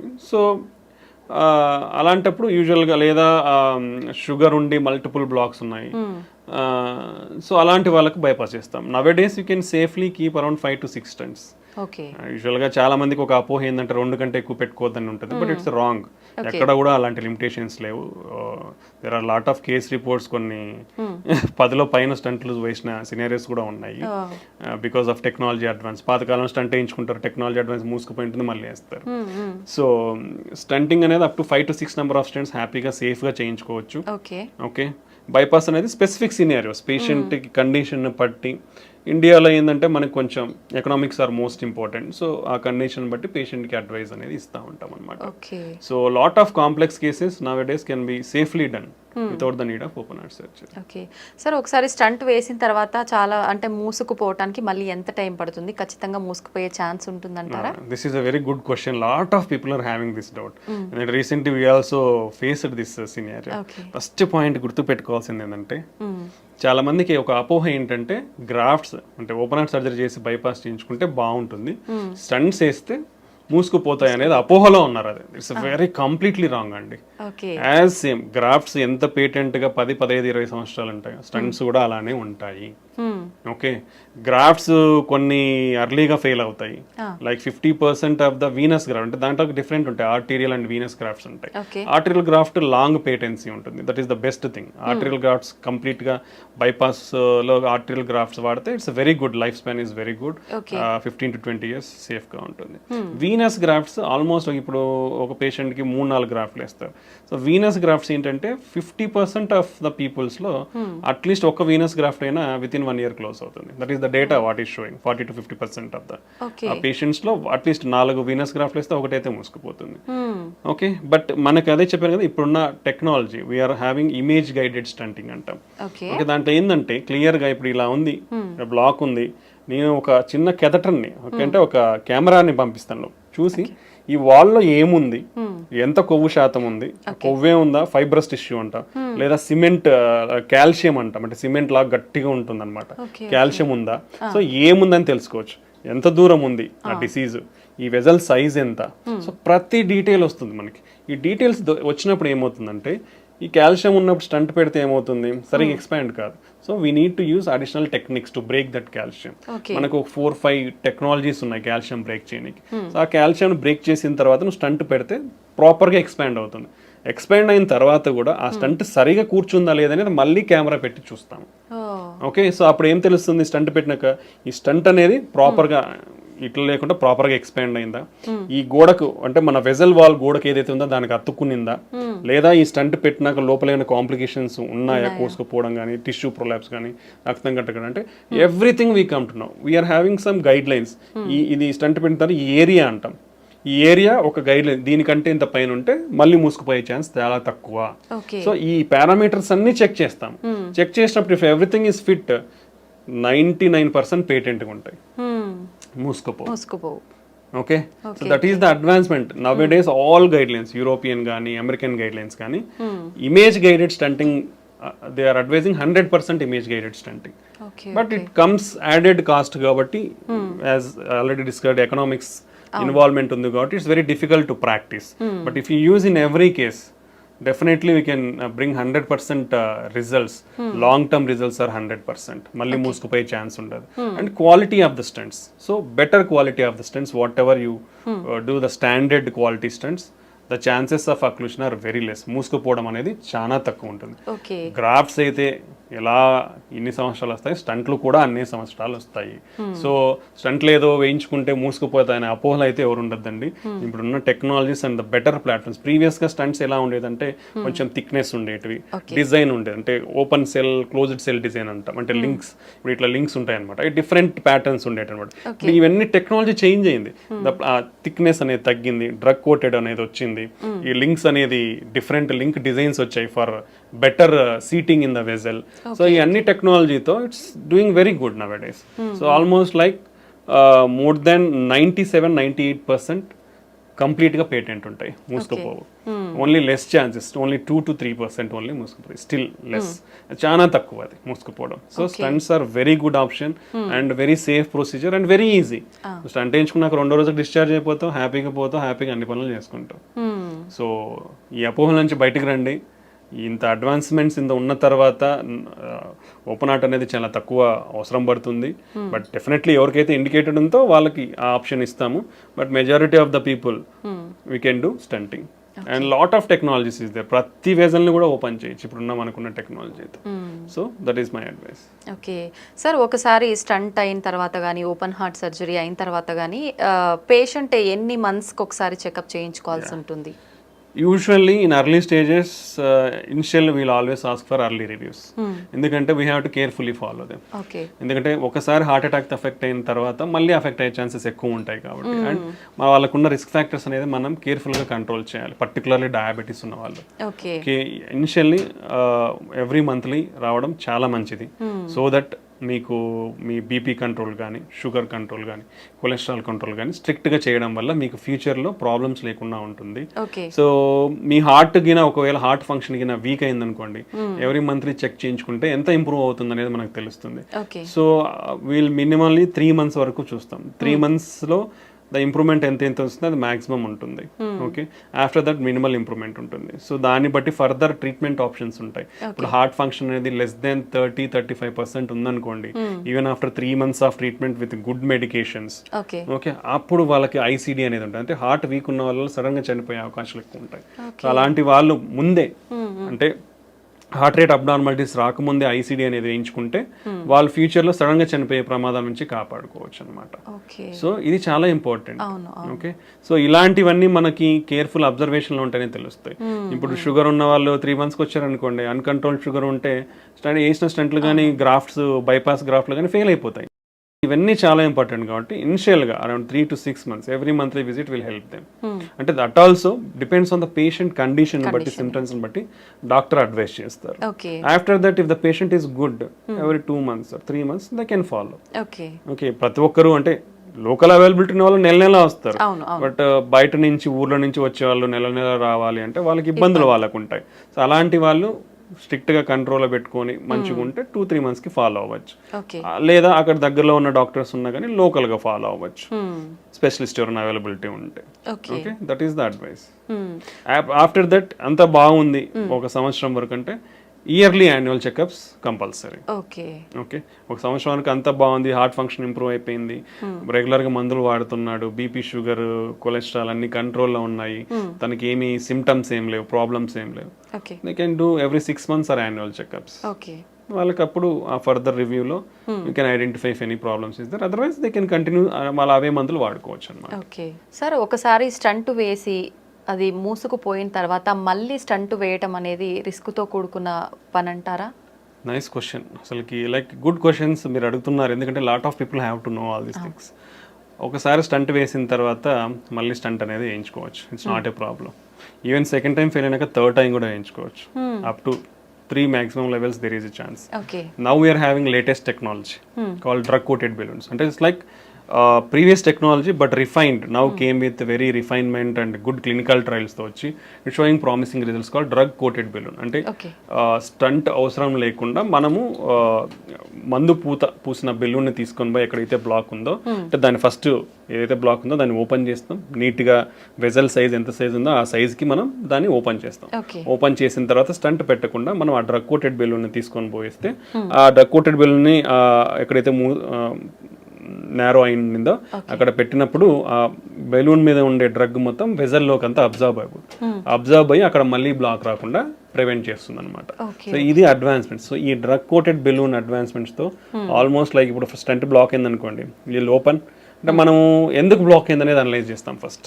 That is the advantage of imaging. దాన్ని ఓసిటీ ఇమేజింగ్ అంటాం. ఆ ఓసిటీ ఇమేజింగ్తో ఎందుకు అంటే నియోఆథ్రో అంటే మళ్ళీ కొలెస్ట్రాల్ పేరుకుపోయిందా, లేదంటే స్టంట్ ఎక్స్పాండ్ కాలేదా ప్రాపర్గా, లేదంటే స్టంట్ ఫ్రాక్చర్ ఏమన్నా ఉందా, స్టంట్ వాల్కి సరిగా అత్తుకోలేదా, ఈ ఫ్యాక్టర్స్ అన్ని మనం అనలైజ్ చేస్తాం ఇమేజింగ్ ద్వారా. సో మనకి దేని వల్ల అని తెలిసినప్పుడు we can take a proper decision. So అలాంటి సమయంలో ఇప్పుడు సరిగా ఎక్స్పాండ్ కాలేదో లేదంటే సరిగా అత్తుకోలేదు అనుకోండి, ఓపెన్ చేసి ప్రాపర్గా డైలేట్ చేసి డ్రగ్ కోటెడ్ బెలూన్ పెడితే ఫ్యూచర్లో మళ్ళీ బ్లాక్ ఉండదు. లేదు ప్రాపర్గా ఎక్స్పాన్షన్ అయింది, వెజల్ వాల్కి అతుక్కుంది, స్టంట్ లోపల మళ్ళీ కొవ్వు పేరుకుపోయి మళ్ళీ బ్లాక్ వచ్చింది అనుకోండి, then we will do depends on the characteristics of the plaque.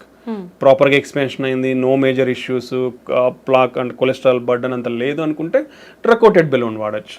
లేదు చాలా బర్డన్ ఉంది, టఫ్ లీజన్ ఉంది, స్టంట్ కంపల్సరీ అంటే స్టంట్ మళ్ళీ పెట్టచ్చు. So 2 to 3 times or 4 times we can use drug coated balloon technology and stenting. So multiple times block అయినా worry అవ్వాల్సిన అవసరం లేదు. చాలా మంది వర్రీ అవుతున్నారు. India I always tell you అంటే మన దేశంలో ఎకనామిక్స్ అనేది చాలా ఇంపార్టెంట్ అండి, బికాస్ ఇన్సూరెన్స్ అనేది చాలా తక్కువగా ఉంటుంది. That's why insurances are compulsory to face all these problems. ఎందుకంటే మనకున్న లైఫ్ స్టైల్కి we don't know what problems will get. Everybody అంటే not only general public, everybody even educated uneducated అందరికి కూడా ఇన్సూరెన్స్ అనేది కంపల్సరీ. బికాస్ ఈ prices whatever you see prices are increasing every year. మనకు health care అనే కాదు, అన్ని ప్రైజెస్ పెరుగుతున్నప్పుడు హెల్త్ కేర్లో కూడా పెరుగుతాయి. So if you want to deal with rising prices, insurance is a compulsory thing. So మనకి ఎకనామిక్స్ అన్ని ఉంటాయి కాబట్టి it's very difficult some decisions. So but ఒకసారి స్టంట్ బ్లాక్ అయిన తర్వాత డెఫినెట్లీ ఇంకోసారి స్టంట్ వేయించుకోవచ్చు, లేదా డ్రగ్ కోటెడ్ బెలూన్ వాడుకోవచ్చు.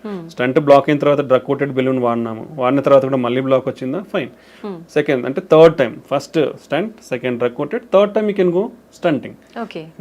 ఫర్ సపోజ్ అంటే ఎన్నిసార్లు బ్లాక్ అంటే ఇంతకు ముందు కాలంలో ఉన్న టెక్నాలజీ వేరు కాబట్టి పాతకి వేసినట్టు మేబీ బ్లాక్ అయితే ఉండొచ్చు. బట్ ఇప్పుడు ఉన్న ప్రజెంట్ లేటెస్ట్ జనరేషన్ టెక్నాలజీతో బ్లాక్స్ మళ్ళీ అయ్యే ఛాన్సెస్ తక్కువ ఉంటాయి. ఓకే, సో అలా ఒకవేళ అయినా మళ్ళీ ఇంకోసారి డ్రగ్ కోటెడ్ బెలూన్ వాడుకోవచ్చు. So you're having multiple options to open that vessel అనమాట. So these are the advantages whatever we're having now days.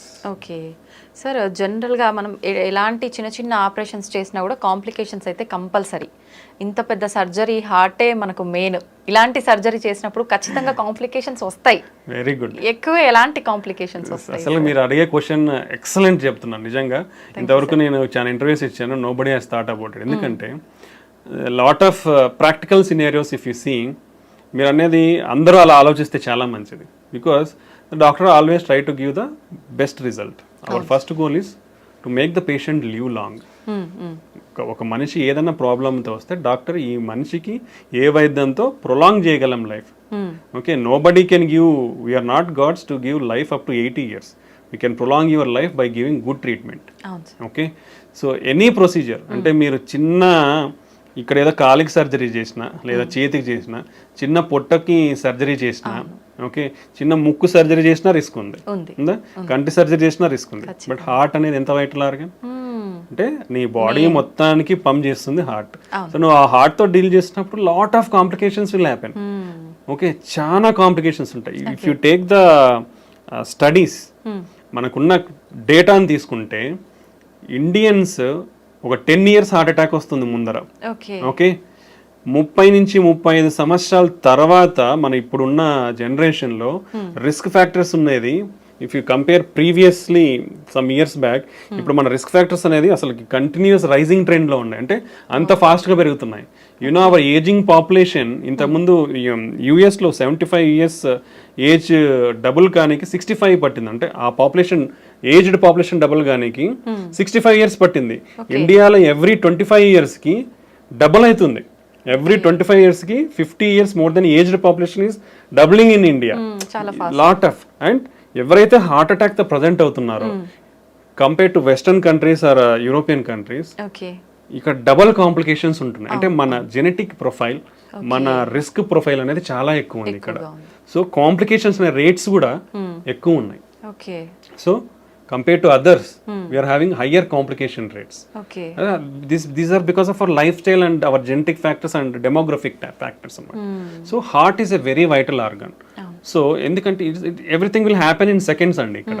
So we take that much precaution to do any procedure, either in stunting కానివ్వండి, lot of procedures. If we count, I will take some 30, 40, 50 procedures and I will name it.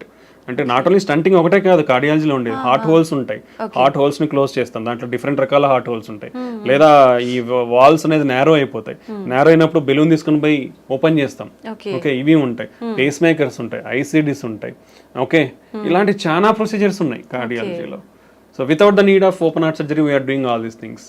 So ఇలాంటి అయ్యే టైంలో risk అనేది definitely ఉంటుందండి. But lot of precautions తీసుకొని, అంటే ఇప్పుడు BP పడిపోతుందంటే BP కోసం ఒక బెలూన్, ఐఏబీపీ బెలూన్ అనేది ఇండియాలో రీజనబుల్ కాస్ట్ దొరుకుతుంది. ఇంపెల్లా అని ఉంటుంది కానీ it's very costly. It's like lot of people it is unreachable నౌడేస్ till now, even ఇప్పుడు కూడా. సో ఐఏబీపీ బెలూన్స్ రెడీగా పెట్టుకుంటాం. హార్ట్ రేట్ పడిపోయే ఛాన్స్ ఉండొచ్చు. హార్ట్ రేట్ పడిపోనికి పేస్ మేకర్ అనేది రెడీగా ఉంటుంది. ఒకవేళ డెఫినెట్లీ అవుతుందని తెలిసినప్పుడు ముందే పేస్ మేకర్ పెడతాం.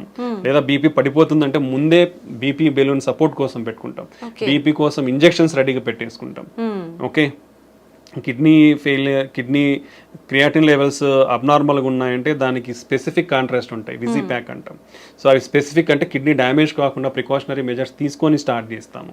ఓకే, దెన్ హార్ట్ రేట్ సడన్గా పెరిగే ఛాన్స్ ఉండొచ్చు. సడన్గా పెరిగే ఛాన్స్ ఉంటే సడన్గా అది షాక్ ఇస్తే కంట్రోల్ చేయడానికి డిఫిబ్రిలేటర్ రెడీ ఉంటుంది. ఓకే, దెన్ పేషెంట్కి సడన్గా ఆయాసం రావచ్చు. ఆయాసం వస్తే ట్యూబ్ వేసుకొని వెంటిలేటర్, మిషన్, అనస్థీషియా రెడీగా ఉంటారు. ఓకే, దెన్ బీపీ సడన్ గా పెరిగే ఛాన్స్ ఉంటుంది. బీపీ తగ్గించడానికి సడన్ గా మెడికేషన్స్ రెడీగా ఉంటాయి. How many precautions we are taking. మా క్యాత్ ల్యాబ్స్ అంటే ఈ ప్రొసీజర్స్ చేసేటప్పుడు we are having minimum of 7 to 8 persons దేర్. For doing a procedure, we are a team of 7 to 8 members. Not a single person we are doing. Because to bring the patient back to normal, we keep all efforts whatever it is there. So ఇట్లాంటి risks అనేది ఉంటాయండి. ఈ risks అన్ని కూడా less than 1%, 2% లో చేస్తున్నాం మేము. Okay, hardly less than 1%. Okay, so 100లో ఒకరికి. It's very rare. అంత మినిమైజింగ్ కాంప్లికేషన్స్ తో we are doing with good success rates. So ఇవన్నీ ఉంటాయండి, అందరూ తెలుసుకోవాలి ఇది. ఎందుకంటే హార్ట్ అనేది చాలా వైటల్ ఆర్గాన్. ఎందుకంటే ఇప్పుడు కొట్టుకుంటుందండి, సడన్ గా అయిపోతే అయిపోయినట్టు. Okay, it can happen any time. Surgery అప్పుడే కాదు, ఇంట్లో ఉన్నప్పుడే. ఇప్పుడు హార్ట్ అటాక్స్ లో 50% హాస్పిటల్ రాకముందు చనిపోతున్నారు. ఆల్రెడీ నీ హార్ట్ డ్యామేజ్ అయిపోయి మనం లేట్ గా ప్రజెంట్ అయిపోయి హాస్పిటల్ కి ఇలా ప్రజెంట్ అయినప్పుడు రిస్క్ ఎక్కువ ఉంటుంది. If it's see the data, మనం మళ్ళీ if you come to the whatever data is available till now, heart attack low BP పడిపోయింది అనుకోండి, high risk of death. 40 to 50% of the cases will go to die. ఎక్కువ chances ఉంటాయి. 40 to 50% recover అవుతారు with simple medications or just going stenting. But rest of the 40-50% in heart attack with cardiogenic shock అంటాం, అంటే BP పడిపోయినప్పుడు. In rest of the 40 to 50%, around 75 to 80% are going to die whatever the treatment is give. That is the risk profile in heart attack. So ఎప్పుడైనా heart ఇంటర్వెన్షన్స్ని ఆ విధంగా చూడండి, అన్నీ తెలుసుకోండి. అంటే always we explain the patient before taking any surgery. I think this is a platform I am getting. I just want to tell the people, అంటే అందరికి అర్థం అవ్వాలి అంటే ఎంత రిస్క్ ఉంటుంది హార్ట్ సర్జరీలలో కానీ, హార్ట్ స్టంటింగ్లలో కానీ. స్టంటింగ్ అనేది రియర్లీ అంటే వెరీ లెస్ కాంప్లికేటెడ్ ప్రొసీజర్స్ లాగానే we are doing very good results, we are giving good results. But still some risk will be there. మనము చిన్న కాలో ఏ చిన్న ముక్కు సర్జరీ చేయించుకున్నా రిస్క్ చెప్తా ఉన్నారు. హార్ట్కి ఉన్నప్పుడు డెఫినెట్లీ రిస్క్ అనేది ఉంటుంది. బట్ ఈవెన్ దెన్ అవన్నీ ప్రికాషనరీ మెజర్స్ తీసుకొని we always do very safely and we always bring the patient a good life. ఇది కంపల్సరీ అందరూ మీలాగా ఆలోచిస్తే definitely doctors will be always be happy. Sir 7 to 8% ఖచ్చితంగా అక్కడ ఉండి పేషెంట్ని క్యూర్ చేయటానికే వాళ్ళ ప్రయత్నం అంతా చేస్తుంటారు. అసలు నార్మల్గా హార్ట్ సర్జరీ చేసేటప్పుడు స్టంట్స్ ఇలాంటి హార్ట్కి సంబంధించినవి ఏదైనా చేసేటప్పుడు జనరల్గా ఎంత సమయం పడుతుంది సార్? అంటే డిపెండ్స్ ఆన్ ద లిజన్ అండి. నేను ఆల్రెడీ మీకు ఇప్పుడు చెప్పాను. So lesions are different. Fibrous plaque అంటాం, ఫ్యాటీ ప్లాక్ అంటాం, క్యాల్సిఫిక్ ప్లాక్ అంటాం. ఇప్పుడు like and number of the blocks, single block ఉందా, ఇప్పుడు లెఫ్ట్ సైడ్ లో 2 మేజర్ వెజల్స్ ఉంటాయి, లెఫ్ట్ సైడ్ లోనే 2-3 బ్లాక్స్ ఉన్నాయా, రైట్ సైడ్ కూడా ఉందా? ఓకే, ఇప్పుడు 3 బ్లాక్స్ ఉన్నాయి. ఇప్పుడు సింపుల్ లిజన్స్ అనుకోండి, it may take around 1 hour or 1.5 hours. If like calcium lesions, we need to use additional treatments like the calcium కి we will call as rotational atherectomy అంటాం, drill చేసుకుంటూ పోతుంది. ఇంకోటి orbital atherectomy, అది కూడా ఇంకో mechanism తో డ్రిల్ చేస్తుంది. ఇంకోటి ఇంట్రావాస్కులర్ లిథోట్రిప్సీ అంటాం, అంటే ఒక అల్ట్రాసోనిక్ వేవ్స్ తో ఒక బెలూన్ ని తీసుకొని పోయి దాన్ని కాల్షియం ఏదైతే స్ట్రాంగ్ సిమెంట్ లాగా ఉంటుందో దాన్ని బ్రేక్ చేస్తాం అన్నమాట. అదొక మెథడాలజీ ఉంది. సో ఇలాంటి అడిషనల్ టెక్నిక్స్ లేదా ఇమేజ్ గైడింగ్ అనేది వాడినప్పుడు కానీ, సో ఇలాంటి టైంలలో it may take longer time, sometimes 3 to 4 hours. Like if you see like bifurcation, ఇప్పుడు ఒక వెజల్ ఇట్లా వస్తుంది, ఇక్కడ నుంచి ఇంకో బ్రాంచ్ ఇట్లా వస్తుంది. సో ఇక్కడ బ్లాక్ ఉంది, ఇక్కడ బ్లాక్ ఉంది. ఈ రెండింటిని స్టంట్ వేయాలి, తీసుకోవాలి. బైఫర్కేషన్ స్టంటింగ్ అంటాం. ఇంకోటి లెఫ్ట్ మెయిన్ వెజల్ స్టంటింగ్ అంటాం, అంటే main vessel it will supply almost like 70% of the blood supply to the heart. Okay, అలాంటి సినారియో. లేదంటే క్రానిక్ టోటల్ అక్లూజన్స్ అని చెప్పాను, సిటీఓస్ అంటాం. అంటే అది మూసుకుపోయి more than 3 months to 1 year or sometimes 7 years or 10 years కూడా అయి ఉండొచ్చు. బట్ పేషెంట్కి తెలియదు ఒక్కొక్కసారి, because of probably some protective phenomenon will be there. Definitely there are some protective phenomena in our heart. అంటే ఇప్పుడు రైట్ సైడ్ ప్రాబ్లీ మూసుకుపోయింది అనుకోండి, ఇప్పుడు ఇదంతా వెజల్, ఇక్కడ నుంచి బ్లడ్ వెజల్ ఉంది, ఇక్కడ మూసుకుపోయింది, ఇక్కడ నుంచి బ్లడ్ సప్లై రాదు, సో లెఫ్ట్ సిస్టమ్ నుంచి వస్తుంది మనకి. సో లెఫ్ట్ సిస్టమ్ నుంచి ఇక్కడ వరకు వస్తుంది. So that is a protective mechanism. So initial stages లో మూసుకుపోయిన ప్రొటెక్టివ్ మెకానిజం ఉండడం వల్ల దానికి పెద్ద సిమ్టమ్స్ తెలియవు. బట్ అనే లాంగ్ టర్మ్ ఇటుపక్క కూడా బ్లాక్ ఏర్పడింది, అప్పుడు తనకి బ్లడ్ సప్లై అనేది తగ్గుతుంది కాబట్టి సిమ్టమ్స్ అనేది మేనిఫెస్ట్ అవుతాయి. సో ఇలాంటి లీజన్స్ ట్రీట్ చేసినప్పుడు 3 to 4 hours అనేది పడుతుంది. ఓకే సార్, చాలా మందిలో ఎక్కువగా వింటుంటాం ఎర్లీ మార్నింగ్స్ టైంలో నిద్రలో ఉన్నప్పుడు మాత్రమే హార్ట్ అటాక్స్ వస్తుంటాయి అని చెప్పి. ఎందుకని ఆ టైంలోనే ఎక్కువగా జరుగుతూ ఉంటుంది సార్? ఆ టైంలోనే వస్తాయి అనేది ఏం లేదు, any time can come, depends on our lot of hormonal influences and physical and environmental factors. But mostly morning there are some hormonal changes will be there that will contribute to heart attacks in the morning times లో కొంచెం ఎక్కువ ఉండే అవకాశం. Some times winter seasons లో it will cause వ్యాసోస్, ఇప్పుడు చలి ఉందనుకోండి vessels cause వ్యాసోస్పాజం. So అలాంటప్పుడు కొంచెం ఎక్కువ వచ్చే అవకాశం ఉంటుంది. ఫుడ్ తిన్న తర్వాత మనం ఎక్కువ వాక్ చేసిన అలాంటి టైంలో ఎగ్జర్షన్ ఉంటుంది కాబట్టి, అంటే our blood supply will be there mostly to the gut to observe the nutrients. అలాంటి టైంలో ఫుడ్ తిన్న తర్వాత వాకింగ్ చేసి ఎక్సర్సైజ్ లాగా చేసినప్పుడు చేస్తే వచ్చే అవకాశం, అంటే ఆల్రెడీ ఉన్న వాళ్ళలో బ్లాక్స్ ఉన్న వాళ్ళలో వచ్చే అవకాశం ఉంటుంది అనమాట. ఓకే సార్, ఈ మధ్య కాలంలో వింటున్నాం, చాలా మంది చూస్తున్నాం కూడా సోషల్ మీడియాలో, మనం జిమ్ చేసే వాళ్ళు ఎక్కువగా సడన్ గా పడిపోవడము, అక్కడే స్పాట్ లో డెత్ అవ్వడము, ఇలాంటి సంఘటనలు చాలా వింటున్నాం. ఇది హార్ట్ అటాక్ అంటారా సార్? అసలు ఎందుకు జరుగుతుంది? డిఫరెంట్ సినారియోస్ ఉంటాయండి దీంట్లో కూడా. Like if you speak like athletes, sudden death in athletes అనే ఒక టాపిక్ ఉంటుంది. సో ఏంటంటే వాళ్ళలో కొన్ని underline structural abnormalities of the heart ఉండొచ్చు, బికాస్ ఆఫ్ వాళ్ళు చెక్ చేయించుకొని ఉండొచ్చు. కొందరిలో జెనెటిక్ ఛానలోపతిస్ అంటే అరిథమిక్ హార్ట్ రేట్ అబ్నార్మాలిటీస్ ఉండే ఛాన్స్ ఉండొచ్చు. సో ఇలాంటి కారణాలలో కూడా జరుగుతాయి. But work heavy entrance exercise చేసినప్పుడు ఏమవుతుందంటే మన హార్ట్ అనేది చాలా అగ్రెసివ్గా వర్క్ చేయాల్సి ఉంటుంది, బికాస్ ఆఫ్ రిక్వైర్మెంట్. బాడీకి బ్లడ్ అందాలి కాబట్టి. సో అప్పుడు ఏమవుతుంది, సప్లై డిమాండ్ మిస్ మ్యాచ్ అవుతుంది. ఓకే, సప్లై డిమాండ్ మిస్, ఇప్పుడు చిన్న ప్రాబబ్లీ వాళ్ళకి ఆల్రెడీ అన్డిటెక్టెడ్, ఇప్పుడు అండర్ డయాగ్నోస్ బ్లాక్స్ ఉన్నాయి అనుకోండి, అప్పుడు ఏమవుతుంది, సప్లై డిమాండ్ మిస్ మ్యాచ్ అయ్యి హార్ట్ ఫంక్షన్ అనేది తగ్గే ఛాన్స్ ఉంటుంది, బ్లడ్ సప్లై తగ్గడం వల్ల. అది ఒక మెకానిజం. సో క్రానిక్ గా ఎక్సర్సైజ్ చేసే వాళ్ళకి ఏంటంటే మజిల్ థిక్నెస్ అనేది కొంచెం ఎక్కువ ఉంటుంది అనమాట, హైపర్ట్రోఫీ ఉంటుంది. అలాంటప్పుడు ఏంటి, ఆ థిక్ అండ్ మజిల్ కంప్రెషన్ ఎక్కువ ఉండి వ్యాసోస్పాజం అంటే బ్లడ్ వెజల్స్ కూడా కంప్రెస్ అయ్యే ఛాన్స్ ఉండొచ్చు. అండ్ వర్క్ లోడ్ ఎక్కువ ఉంటుంది కాబట్టి అక్కడ కూడా సప్లై డిమాండ్ మిస్ మ్యాచ్ ఉంటుంది. ఒకసారి ఎక్సర్సైజ్ చేసినప్పుడు ఏమవుతుందంటే స్పాంటేనియస్ కొరనరీ డిసెక్షన్స్ ఉంటాం, అలా అంటే కోతలు కోసుకుపోయే అవకాశం ఉంటుంది, బీపీ హార్ట్ రేట్ అన్ని ఎక్కువ అయిపోతాయి కదా. సో ఆ బీపీ హార్ట్ రేట్ ఎక్కువైనప్పుడు అలా జరిగే అవకాశం ఉండొచ్చు. సమ్ టైమ్స్ అరిథమిక్ సిండ్రమ్స్ ఆల్రెడీ ఇప్పుడు మనం ఎక్సర్సైజ్ చేసినప్పుడు హార్ట్ రేట్ పెరిగిపోతుంది, సమ్ టైమ్స్ అది ఇంకా ఎక్కువ పెరిగిపోవడం వల్ల సడన్ డెత్లు అయ్యే ఛాన్స్ ఉండొచ్చు. డిహైడ్రేషన్ ఉంటుంది, డిహైడ్రేషన్ ఎలక్ట్రోలైట్ అబ్నార్మాలిటీస్ వల్ల జరిగే అవకాశం ఉండొచ్చు. సో వీళ్ళలో అన్డిటెక్టెడ్ ఏమన్నా కొరనరీ అనామలీస్ కానీ ఇట్లా ఏదన్నా ఉంటే అది కంప్రెషన్ అవ్వడం వలన ఈ విధంగా కూడా బ్లడ్ సప్లై తగ్గడం వల్ల సడన్ గా చనిపోయే అవకాశం ఉండొచ్చు అనమాట. So better evaluate yourself before doing intense workouts. మనం already we discussed heavy intense workouts are not much required. Minimum of 150 minutes per week, 75 minutes of high intense workouts per week is enough. So you can take gaps between doing intense workouts. You can limit yourself up to what level you can do.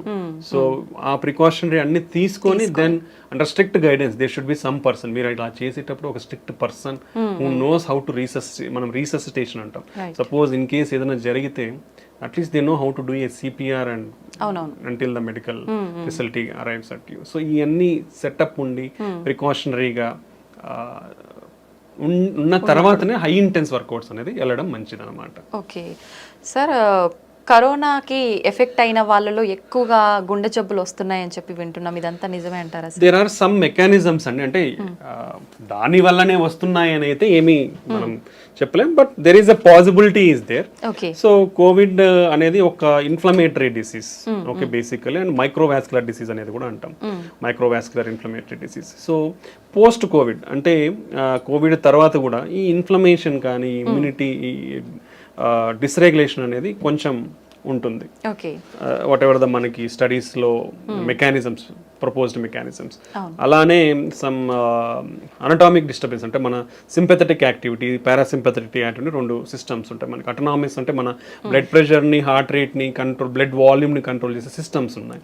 So ఆ imbalance కూడా ఉందన్నమాట. So and ఈ inflammation వల్ల ఏమవుతుందంటే మన vessel damage అవుతుంటుంది, కొంచెం more prone to thrombotic risk ఉంది. సో ఈ అండర్లయింగ్ మెకానిజమ్స్ వల్ల కోవిడ్ తర్వాత కూడా కొంచెం, అంటే పర్టికులర్లీ ఈ రిస్క్ కూడా ఎవరు ఎక్కువ ఉంటుందంటే రిస్క్ ఫ్యాక్టర్స్ ఉన్న వాళ్ళల్లో, already sugar, BP, cholesterol problem, kidney problems, old age ఉన్న వాళ్ళు, ఆల్రెడీ హెల్త్ ఇష్యూస్ ఉన్న వాళ్ళల్లో కొంచెం ఎక్కువగా చూపిస్తా ఉందన్నమాట. అదర్వైజ్ రెస్ట్ ఆఫ్ ద పీపుల్లో అంత ఎఫెక్ట్స్ మనకి, ఇలాంటి వాళ్ళలో కొంచెం ఎఫెక్ట్స్ ఉండే అవకాశం అయితే ఉంటుందన్నమాట. సో పోస్ట్ కోవిడ్ ఈ విధంగా జరిగే అవకాశం కనిపిస్తా ఉంది. ఓకే సార్, వంశ పారంపర్యంగా కూడా మనకు జెనెటిక్స్ ని బట్టి హార్ట్ అటాక్ వచ్చే ఛాన్స్ ఉంటుందని అయితే వింటున్నాం. ఎంత వరకు వచ్చే అవకాశం ఉంటుంది సార్? ఎంత శాతం?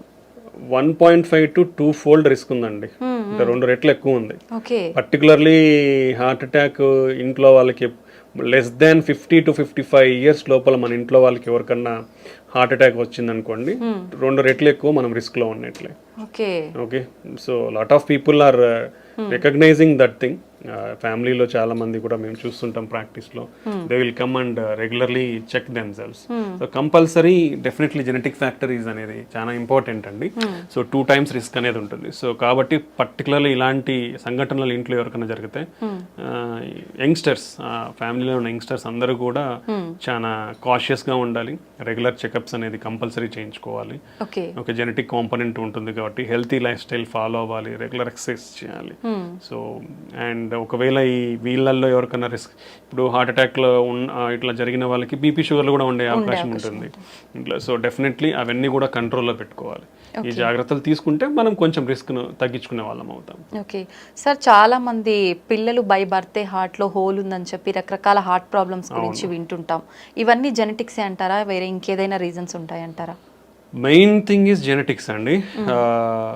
హార్ట్ హోల్స్ అనేది నిజంగా చెప్పాలంటే it's a good treatable disease. అది ఉంటే lot of the kids will get definitive good treatment.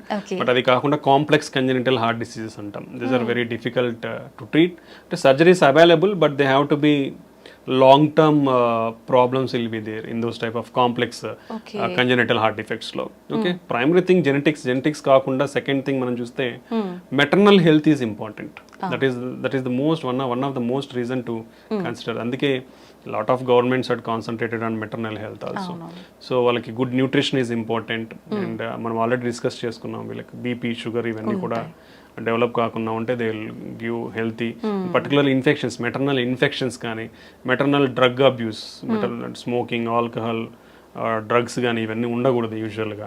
ఇవన్నీ ఓల్డ్ జనరేషన్లో అయితే లేవు, న్యూ జనరేషన్ మనకు తెలియదు. సో ఇవన్నీ డ్రగ్స్ ఎఫెక్ట్స్ కానీ, దెన్ ఈవెన్ సమ్ మెడికేషన్స్లో కూడా pregnancy ante there are lot of limitations to give some medications. So we will avoid completely some medications in pregnancy. Okay, so there are specific drugs to be given. Avanni monitor cheskoni istam anamata, that every physician or doctors will follow all those things to avoid these complications and infections raakunda. They have to maintain their health well, and their nutrition is most important. And baby birth kuda first 1000 days of baby birth is most important. So they should compulsorily get the breastfeed. Always that is the most healthy diet for the newborn babies. So compulsory every woman should take initiative in breastfeed their babies. And nutrition, after that nutrition of the kids is most important.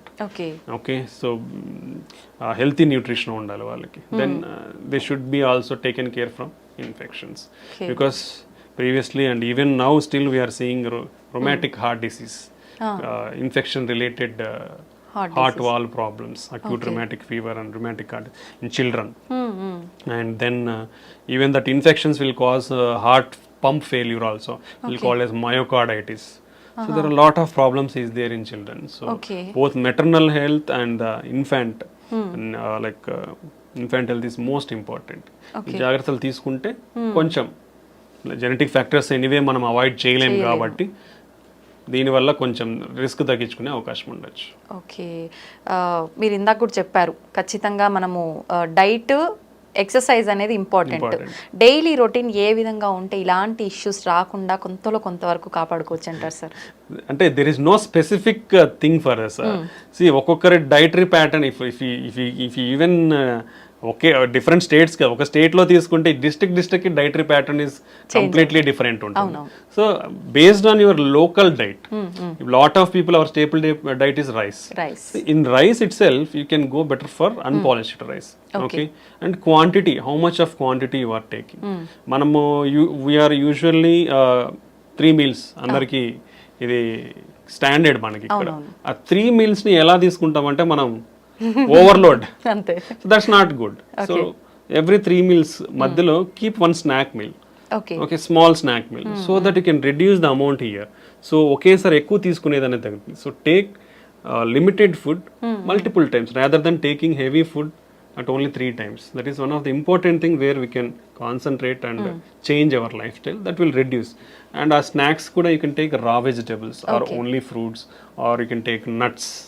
So these healthy nuts. Don't go for processed foods.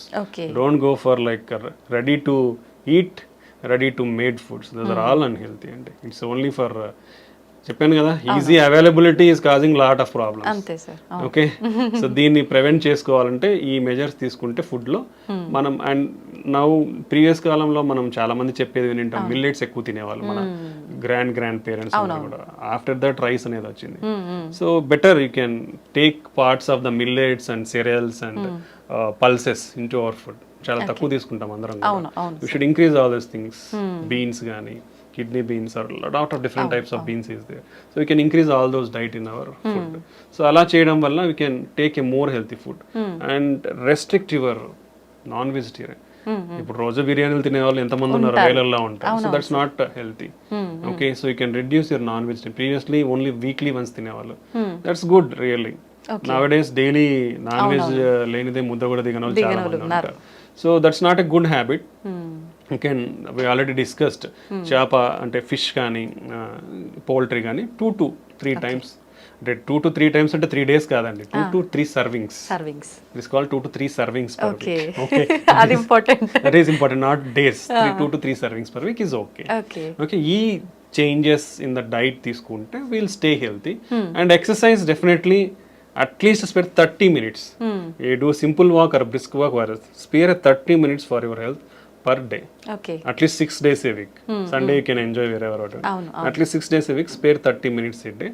Just if you are not having any equipment or nothing, do normal walk or do small brisk walk. That will maintain you healthy. And if anybody is really interested, average people life style ప్రకారం, ఇప్పుడు అందరు ఉన్న life style ప్రకారం ఎన్ని steps నడుస్తున్నారు చెప్పదా? 2000 to 3000 steps కంటే నడవట్లేదండి, ఇంకా తక్కువ నడుస్తున్నారు. That is unhealthy. minimum to minimum maintain around 5,000 to 6,000 steps per day. If you are really have time, go for at least 10,000 steps per day. That will still have some more benefits. So ivenni kuda important. Exercise is definitely a part and parcel of our this thing. Along with that, you can practice meditation or yoga. Yoga is having a lot of good beneficial effects on the health and mind. So you can do yoga and meditation. So at least ante oka 1 hour, like 30 minutes some exercise, 15 minutes some yoga, 15 minutes some meditation. You'll get that peace of mind and you can reduce your stress levels. You can control అంటే మన risk ఫ్యాక్టర్స్ని control చేసుకోవచ్చు. ఇలా చాలా వాటికి ఉపయోగపడుతుంది అనమాట. Okay, నిజంగా చాలా మంచి వాల్యుబుల్ ఇన్ఫర్మేషన్ అయితే మా ప్రేక్షకుల కోసం ఇచ్చారు sir. Thank you very much. Thank you అండి, థ్యాంక్ యూ వెరీ మచ్.